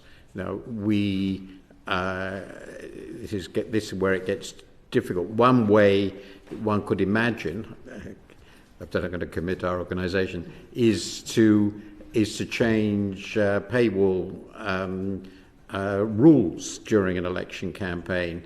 Not very likely. But that it's obvious that, I've discussed this before, it's a really interesting point. The economics of information sort of demand that it be free in some sense, because it's a public good. But the economics of businesses generating information demands that it not be free because it's a private good. And so we putting vast resources into coverage of the election, which we certainly will have, are no more able than any other organisation to give it away for free. So and that's even true with the BBC, which is paid for, but at the margin it's free. For us, we can't have a model quite like that. But I think every media organisation has to think about how it operates in the context of an event as significant as an election. But basically, it is part of the news, and that's what we do. Finally, crucially, we can't make people read what they don't want to read, and I'm afraid our articles are quite long and detailed and full of facts, and we will never be able to compete with the number of other organs in the number of people who read it. And that's just something we have to accept. That's part of a free society. Ms. Wolf, you are basically saying that coming into election period, newspapers and their high paywall should be thinking about that in terms of people reading from the same place and having, in a sense, a truth or reality that they share. And that brings me to a point to Dr. Aitkin, which is on social media, of course, it's the opposite problem. Masses of information all disseminated where we can't necessarily see it and what they're saying to different people. In what sense can we sort of urge or work with the social media companies to see a bit more what they're up to and to get best practice coming into the election? Yeah, I think that's really important, and it's really important to recognise that where people are getting their information from and how people are accessing news is changing, and certainly across different demographics or different age groups. Social media, sites like TikTok, Instagram, are increasingly a source of information about the world, particularly for young people, and where people are seeking for information or accessing news about the world. And so it's really important that we pay close attention to how that information is being filtered, how it's being shaped, prioritised, served to different users, and very often being prioritised through algorithms that are creating profiles of individual users to serve it content which is most likely to keep people engaged on those sites, but not necessarily with an incentive of that being the most accurate information, but rather the information which is going to keep people most engaged. And that's a real problem. And I think we definitely need to demand more transparency, more accountability around the ways that these algorithms are being used and the impacts that they're having on how people access information about the world. There's real risks around that increasing kind of personalisation of information, and especially the way that information is being served through prioritising information that's going to keep people engaged, and a lot of research has pointed to that previously being often the information which is most likely to shock, or the often most polarising information, and leading people to increasingly consume information within kind of echo chambers that reinforce existing worldviews or prejudices or political ideologies, and that's a real concern. I think one of the traditional media, or traditionally it was that people were consuming the same media and were exposed to different points of view and were challenged to encounter different points of views and perspectives. And there's a risk that as information about the world is increasingly consumed in these more isolated, personalised echo chambers, that we don't have the same exposure to alternative perspectives, alternative views, and the opportunity to challenge those views, which is of fundamental importance within a democracy. So I think it is really important that we pay attention to the ways that the information is being consumed across different platforms. And this is an area of real importance. Mr. Graham, briefly. Thank you very much. Martin Wolf, can I come back to you as one of, I suspect, of several fans of your column in the FT? In your book, The Crisis of Democratic Capitalism, which forgive me for not yet having read, did you tackle We're the in issue... good company. Did you tackle the issue raised by some of the written evidence we received before this session, which was about what the authors called democratic autonomy? Their argument was broadly, the less citizens know about their political options, the less we achieve democratic autonomy. And they went on to suggest that disinformation muddies trust, citing, for example, Russia's information on Hillary Clinton, leading citizens into thinking that she had more character shortfalls than her opponent. Their solution to this, or one of them, was basically to give a dollop more money to the BBC in order to expand what it's doing both domestically and abroad, in order to try and improve the trust of the information that voters are getting. Do you think that's a good solution? Well, as I said at the very beginning in response to Mr. Clark's question, trust in information, and ideally shared trust, that people would agree, as the chair suggested, on what the facts are, the famous remark of Daniel Patrick Moynihan on that, is essential for any functioning political process. As we've also heard, the algorithms that work for the platforms are very clearly not designed to produce information that deserves to be trusted, though it might by accident deserve to be trusted. What it spreads is what spreads. I mean, it's designed to function like a virus that does what viruses do, and that's to me quite simply terrifying. So that's why I talk about the platform responsibilities. Now, how do you respond to that? There are basically only two ways that I can think of. One is to change the incentives for the platforms, which is very, very complicated. And the other is to strengthen such public service institutions as we have, which may be old-fashioned, and certainly not going to have the effectiveness they had 40, 50 years ago when they were a monopoly. So I do argue that those countries that are lucky enough to have inherited from the past public service organisations which are reasonably trustworthy, though that's now quite controversial, but I continue that view, like the BBC, should do everything they can to maintain that model. And I think I'm influencing that to a very significant degree by looking pretty carefully at the literature on and the evidence on what's happened to the US in the last 4 decades. And it's not a very pretty picture. So your answer effectively is yes. The answer, I apologise, it was a lengthy answer to give a rationale for the answer being yes. Thank you. Without thinking that it's in any way a magic cure, because it isn't. Can I just ask, Chair, Dr. Mhairi, Aitkin, do you think there are other solutions that a country like ours should be looking at to increase the trust of information? Yeah, I mean, we've seen developments around, so for example, content credentials, in providing more information about the veracity of images. So for example, the BBC recently launched content credentials where they're providing evidence about what they've done to check the veracity of an image and to identify that it's not an AI-generated image, and also to provide information about the source of an image, how it might have been edited, and metadata within content that is shared. There are kind of technical solutions like this that I think we need to that need to be there, an important component of how information and how content is shared through the media, but importantly that there is public understanding and transparency around these technical tools, so that it's not, as I said before, that the emphasis shouldn't be on expecting members of the public to scrutinise all content, but they should have access to a reliable source of information, a trusted source of information from a reliable, trustworthy body that provides those assurances about that content, and provides a place and tools to verify online content.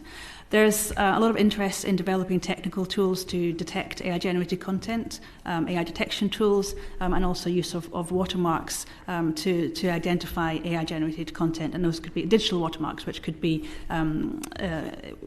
not visible to within the kind of the images or the videos, but able to be detected through use of AI detection tools to detect digital watermarks within AI-generated outputs. And obviously this is a really important area where we need much more research to advance these techniques. At the moment, these techniques, AI detection tools often have quite low levels of accuracy, and so we need to be very cautious about how we use them and to what extent we rely on these tools. Systems like digital watermarking can work well where people are in compliance, but if there's a malicious actor that is seeking to deliberately spread disinformation or deliberately create fake content, these are devices which can be circumvented. So I think we need to think very carefully about, there are technical solutions, but there are also important social or political solutions around how we maintain trust within institutions of the media and also political institutions, and that is not purely a technical challenge. That's a challenge around the relationships that members of the public have with the media as well as with political institutions. Thank you, Chair. Dr. Regan, just on this subject, I mean, the real power of the algorithm is its ability to be able to, from the data that we create ourselves, understand our patterns of behaviour and anticipate them or reinforce them, right? Which is how they sell things to us and what these people do with the misinformation, right?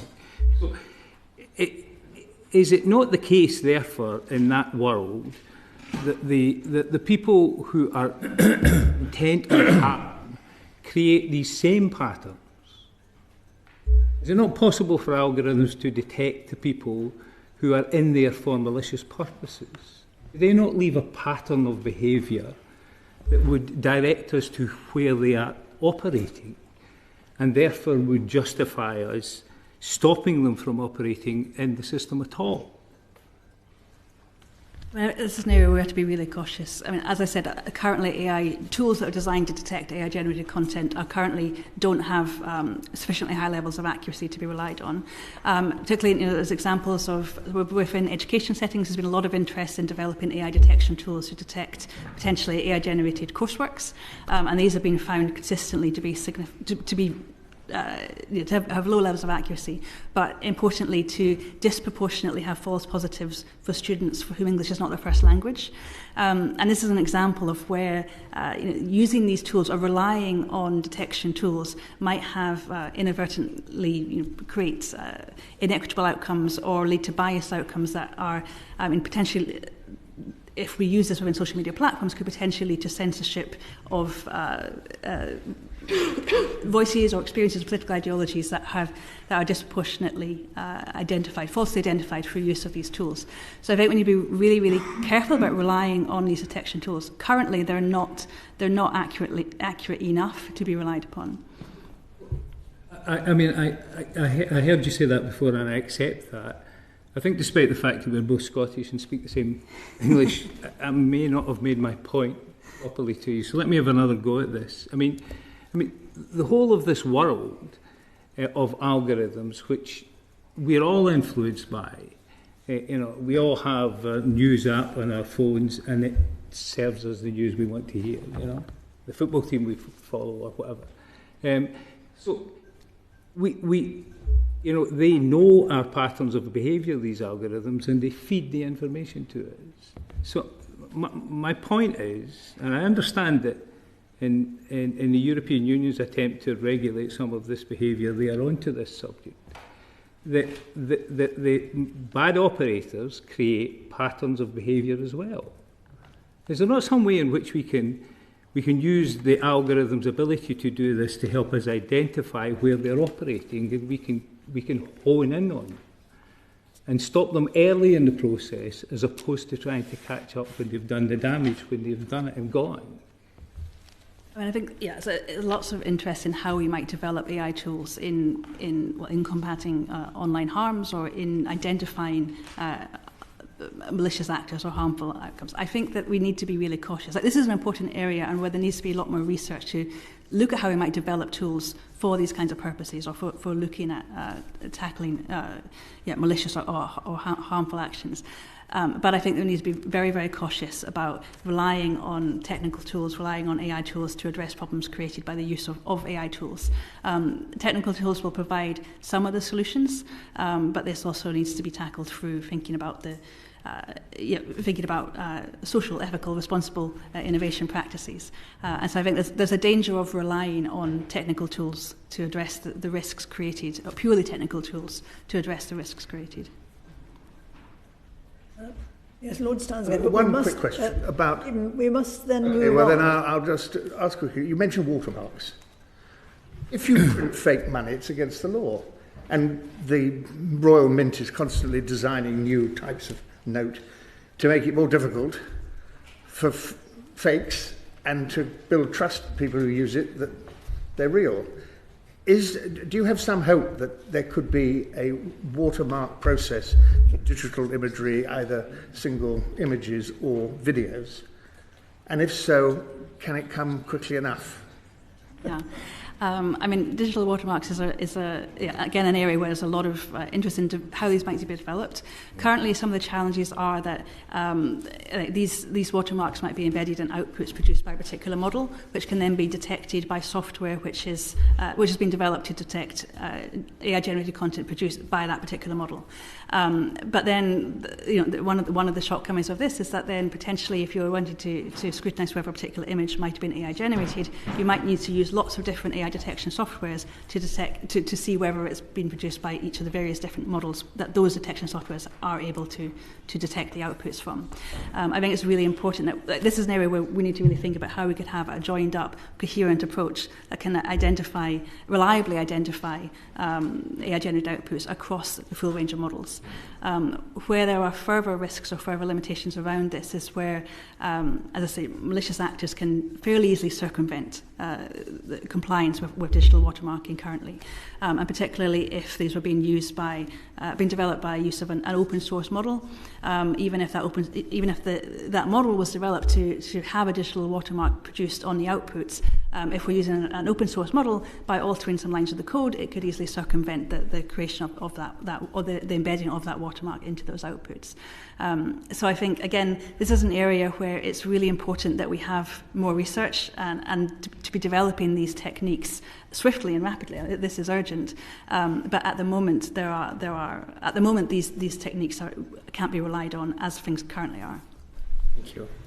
Thank you very much. I'm afraid we set ourselves quite a challenge today to try and get through 3 panels as smoothly and speedily as we can, and it's a challenge that we've failed. But in fairness to those who are providing the answers in the 3rd panel, I think we must thank you very much indeed, the 3 of you, for your contribution, and ask you to move out and let the final panel of witnesses come and give evidence. Thank you very much. Thank you very much indeed. Thank you. I look forward to reading the product of your Mhairi. It'll be fake. So do we. The question is whether it's a convincing fake. Get ChatGPT to do it for us.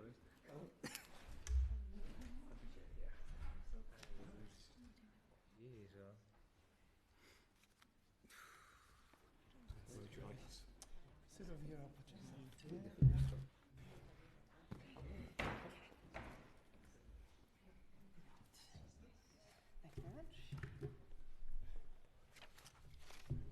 On Stansgate. Yes, please. Stephen, do you have the... My question is very simple. What are the key threats that you think are facing democracy, and how is the Electoral Commission seeking to defend democracy in everything you do? Thank you very much. It's a pleasure to be here. This is week 3 for me, so forgive me if I don't know all the answers, but I have Louise Edwards with me as Director for Regulation, who has huge experience in the Electoral Commission. I was going to break down the threats into 5 areas. I think a couple have not been covered earlier in the panel, but I'll give a little response on those. And some of them are the issues you've been working through in the previous 2 panels. I just start from the position that trust in our electoral system is actually still remarkably high. So according to our data, and we do regular surveys, 3/4 of people polled are confident elections are well run in the UK. 80% are satisfied with the process of voting. But that's obviously the end of the stage of an election. And the previous elements on information and trust in the media, we have much less information on. I think there's one large set of issues which is a real threat to that trust and to democracy, which is physical threats to candidates.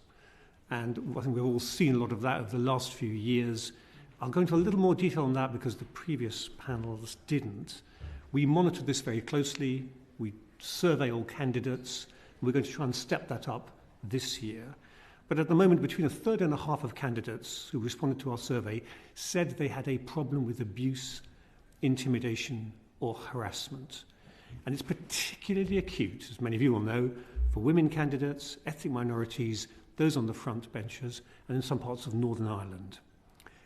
This is a real problem. It is making some candidates withdraw, maybe self-censor, and maybe not stand. And that seems a real threat to our democracy.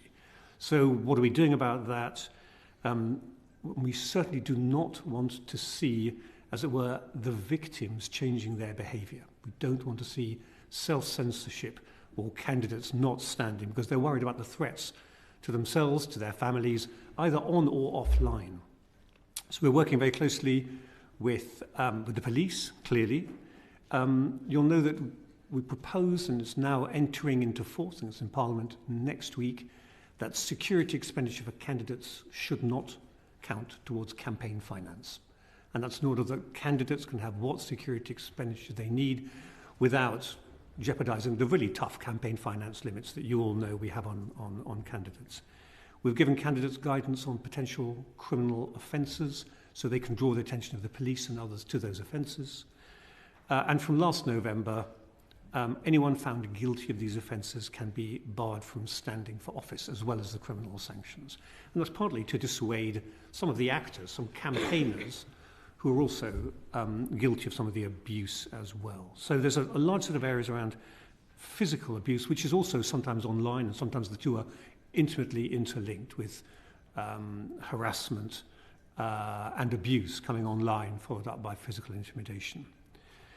I'll move more quickly through the others. There is a significant threat in mis- and disinformation. You've already more than touched on this.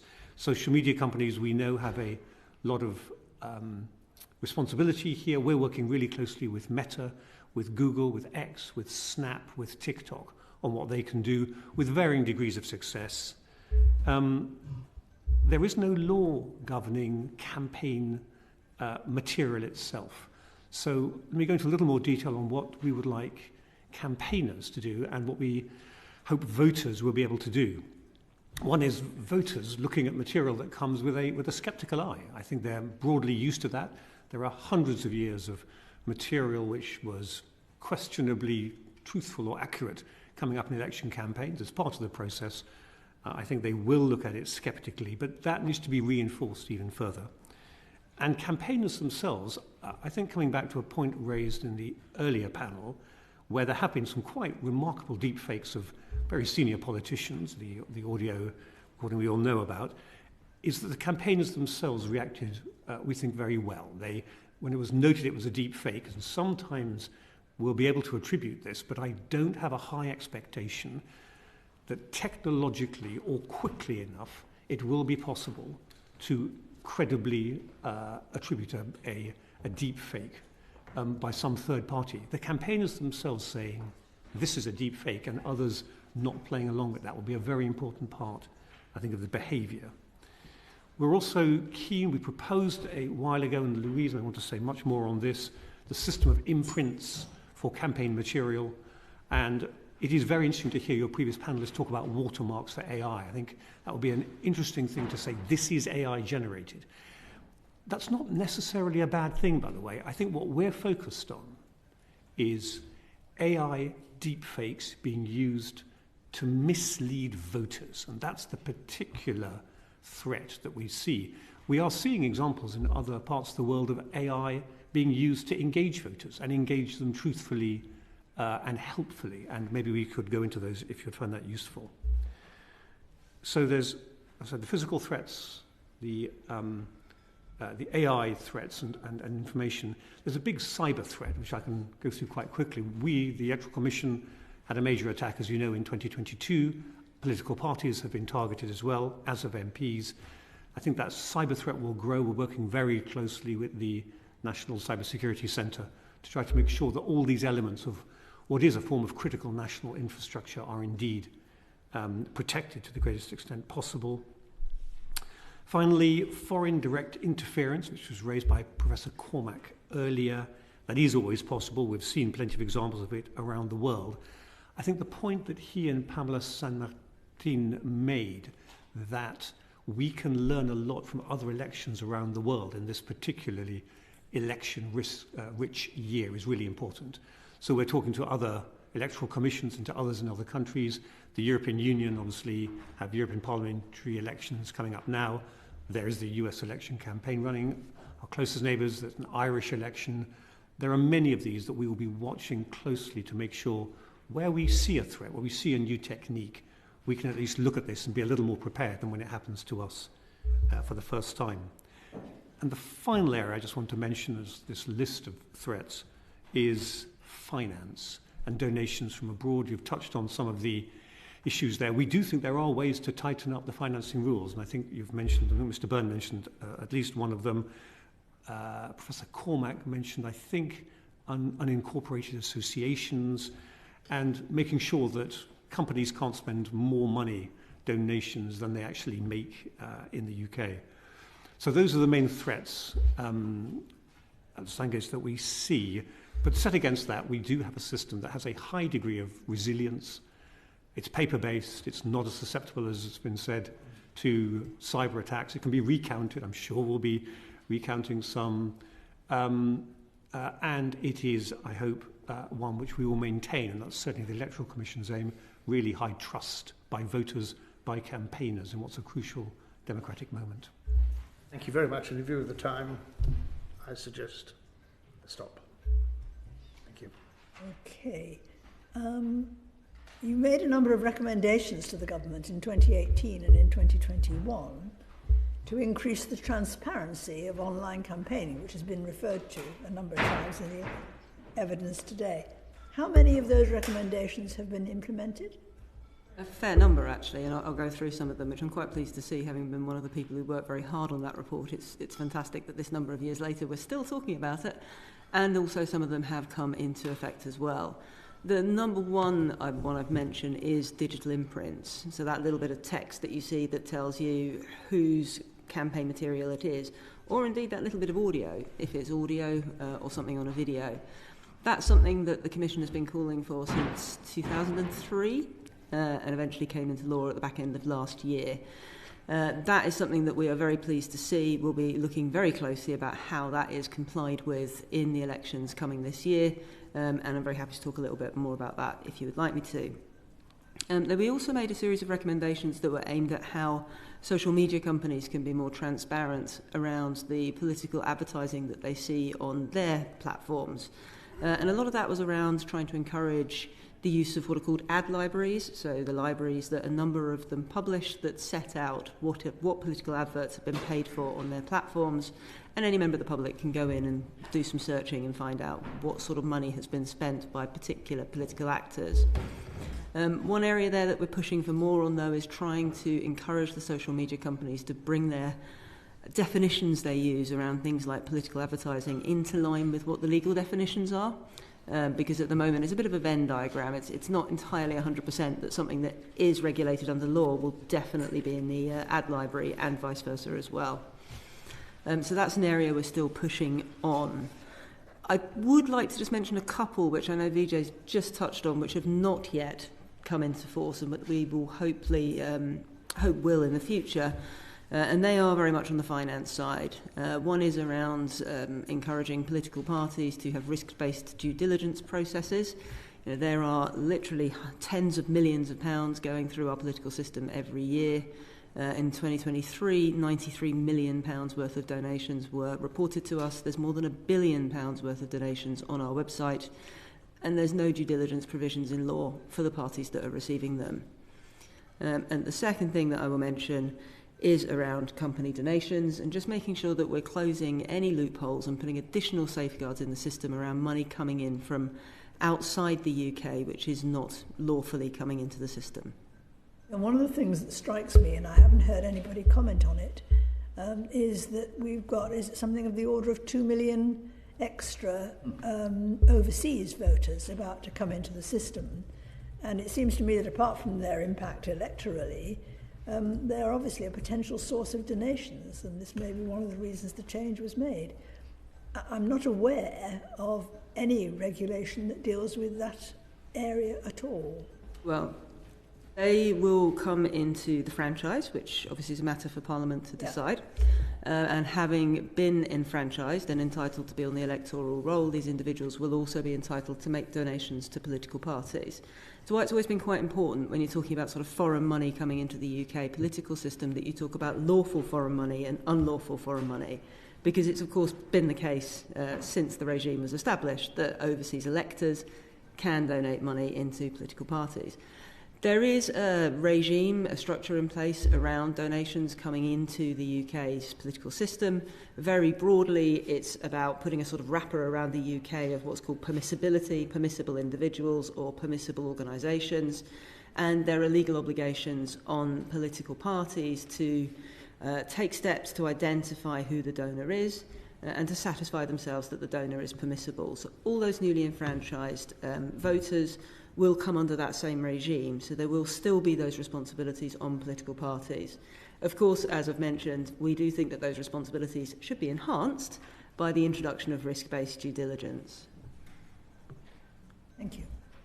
And can I just go back to the question of disinformation and ask you what is I'm afraid, a rather sweeping question. What does it seem to you is the risk in the general election if false information remains unchallenged? On this one? Okay, first of all, one of the risks that we've already mentioned is around people actually wanting to get stuck into the election in the first place. Now, one of the fundamental building blocks of our democracy is people who are willing to campaign and stand as candidates, political parties, non-party campaigners and candidates.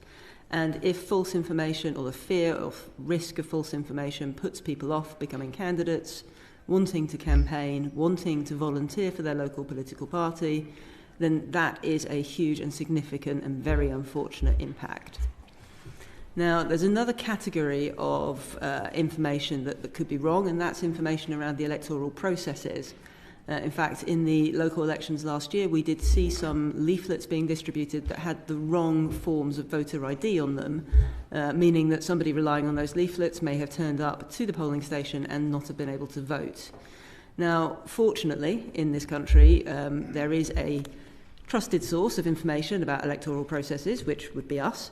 And therefore, if there are questions about false information around electoral processes, we will be able to say whether it's right or wrong, and we will be able to mobilise our social media channels and our partners, including sort of media partners, to make sure that it's very clear that that piece of disinformation about the electoral process is wrong.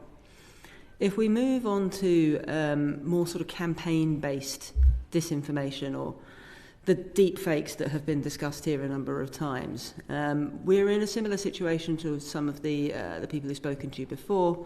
There isn't a legal framework around the content of campaign material distributed by parties or campaigners. So we are in the space of encouraging voters to look at the situation critically and to try and understand what they can do to check the veracity of information that they see. We work not just ourselves, but with a lot of other regulators, including Ofcom, actually, to do this and to signpost people to where they can find information about how to verify whether something is truthful or not. And we look to campaigners to call it out themselves, and the resilience of political parties and campaigners themselves to try and work in this space. But there isn't a law that we can enforce here, so these are the mechanisms that we use. Thank you. I'm going to come to Mr. Byrne for the final question in a moment, but it struck me listening to this afternoon that there's a general observation that people make about commercial transactions, which is, if it seems too good to be true, it probably is. And maybe this is an attitude we should encourage more generally. Mr. Byrne. Thanks very much indeed, Chair.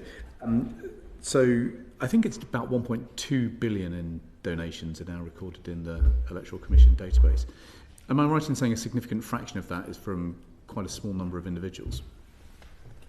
Well, I honestly wouldn't know, actually. I'd have to interrogate the database to find out. Well, you'd be there for a long time, because the way that the information is recorded in the database is not standardised by name, for example. So an individual may be recorded in one name with one donation, or they could be, but they could also be listed by 4 or 5 other names, for example, the use of initials, for example. So it's actually really difficult. I say that having done it myself, but a significant fraction, maybe 25% of electoral donations, are from a very, very small number of people. But it is still the case, is it not, that money from a foreign source can go into the bank account of a UK citizen and can then go into a political party as a donation perfectly legally? Well, that would depend on whether or not there was an agency situation in case. So there is a provision called the agency law, which is where somebody acts as an agent for another person. So if somebody were to say, hey, give me the money and I'll give it on your behalf, you're creating an agency situation there. That would be illegal. That would be a matter for the police to investigate. If you took the example flagged by the New York Times in 2022 of about $630,000 coming from Russian bank accounts into the bank account of a UK citizen and then going on to a major political party here, was there an agency problem involved in that donation? So I am aware of the donation that you're talking about. Agency provisions are provisions that can only be investigated by law enforcement, not by the Electoral Commission. However, we did make inquiries at the time, and we had no reason to think that we needed to use our enforcement powers. And the source of some of this money was, of course, businesses in occupied Crimea. We didn't need to use our enforcement powers, so I haven't investigated that matter. But the loophole was obviously there because the money was transferred. Again, we didn't investigate it, so I don't know the exact circumstances in that situation. But you are right to point out that there are areas of electoral law, of the finance provisions, which can be tightened up. And we've mentioned some of them before, the due diligence provisions, looking at how companies can make donations. And we can also touch on unincorporated associations as well. So those are the areas which we really do recommend are looked at very strongly to see where additional safeguards can be placed. In between elections, there aren't really spending limits that bite. No, that's right. The spending limits are tied to what's called a regulated period. So for a parliamentary general election, for political parties and campaigners, that's 365 days, ending with polling day. We are in a regulated period now. We must be, no matter when the general election is held. And for candidates, it's different. There are long campaigns and short campaigns that have different spending limits attached to them.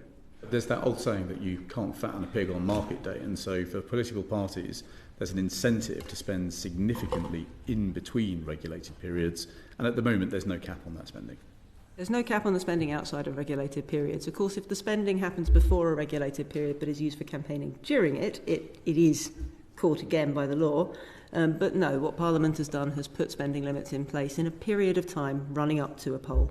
So between regulated periods, I could spend that money on, for example, social media, and there could be algorithms that promote some of that social media to the top of people's feeds. But at the moment, we don't have any transparency around those algorithms. That would be correct.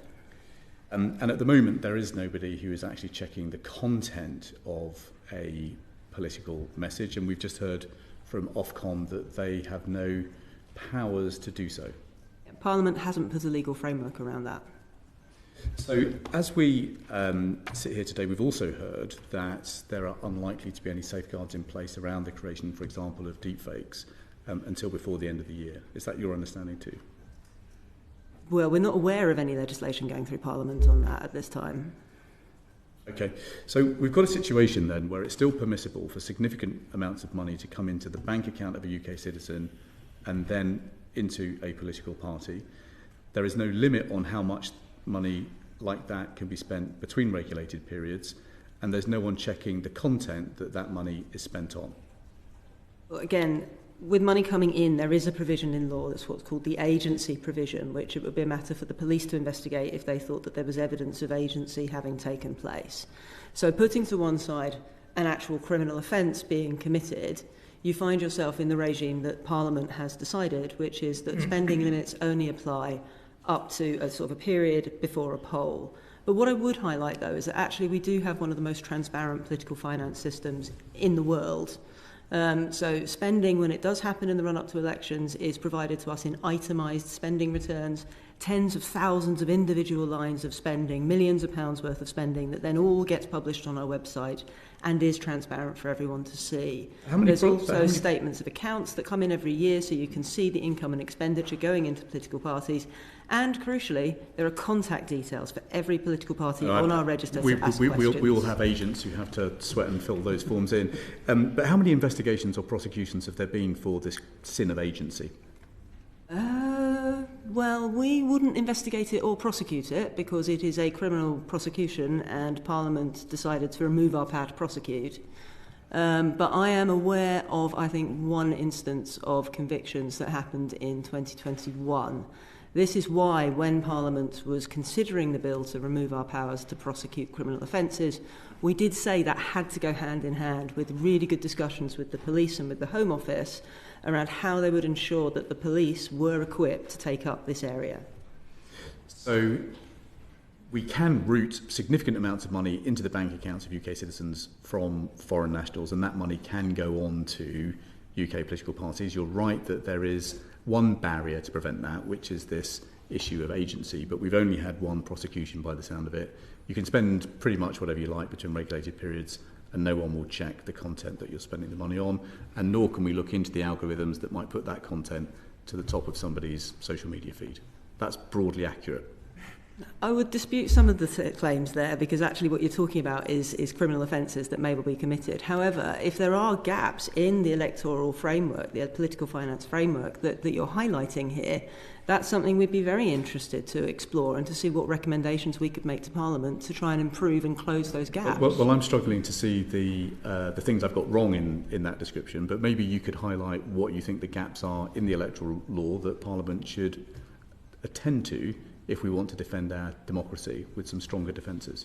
Absolutely. So we've mentioned some of them already today, and Vijay may want to come in with some others, but we've mentioned things around the political finance system where we could consider due diligence, enhanced due diligence for political parties, and you've asked a finance question, so I think that's quite relevant.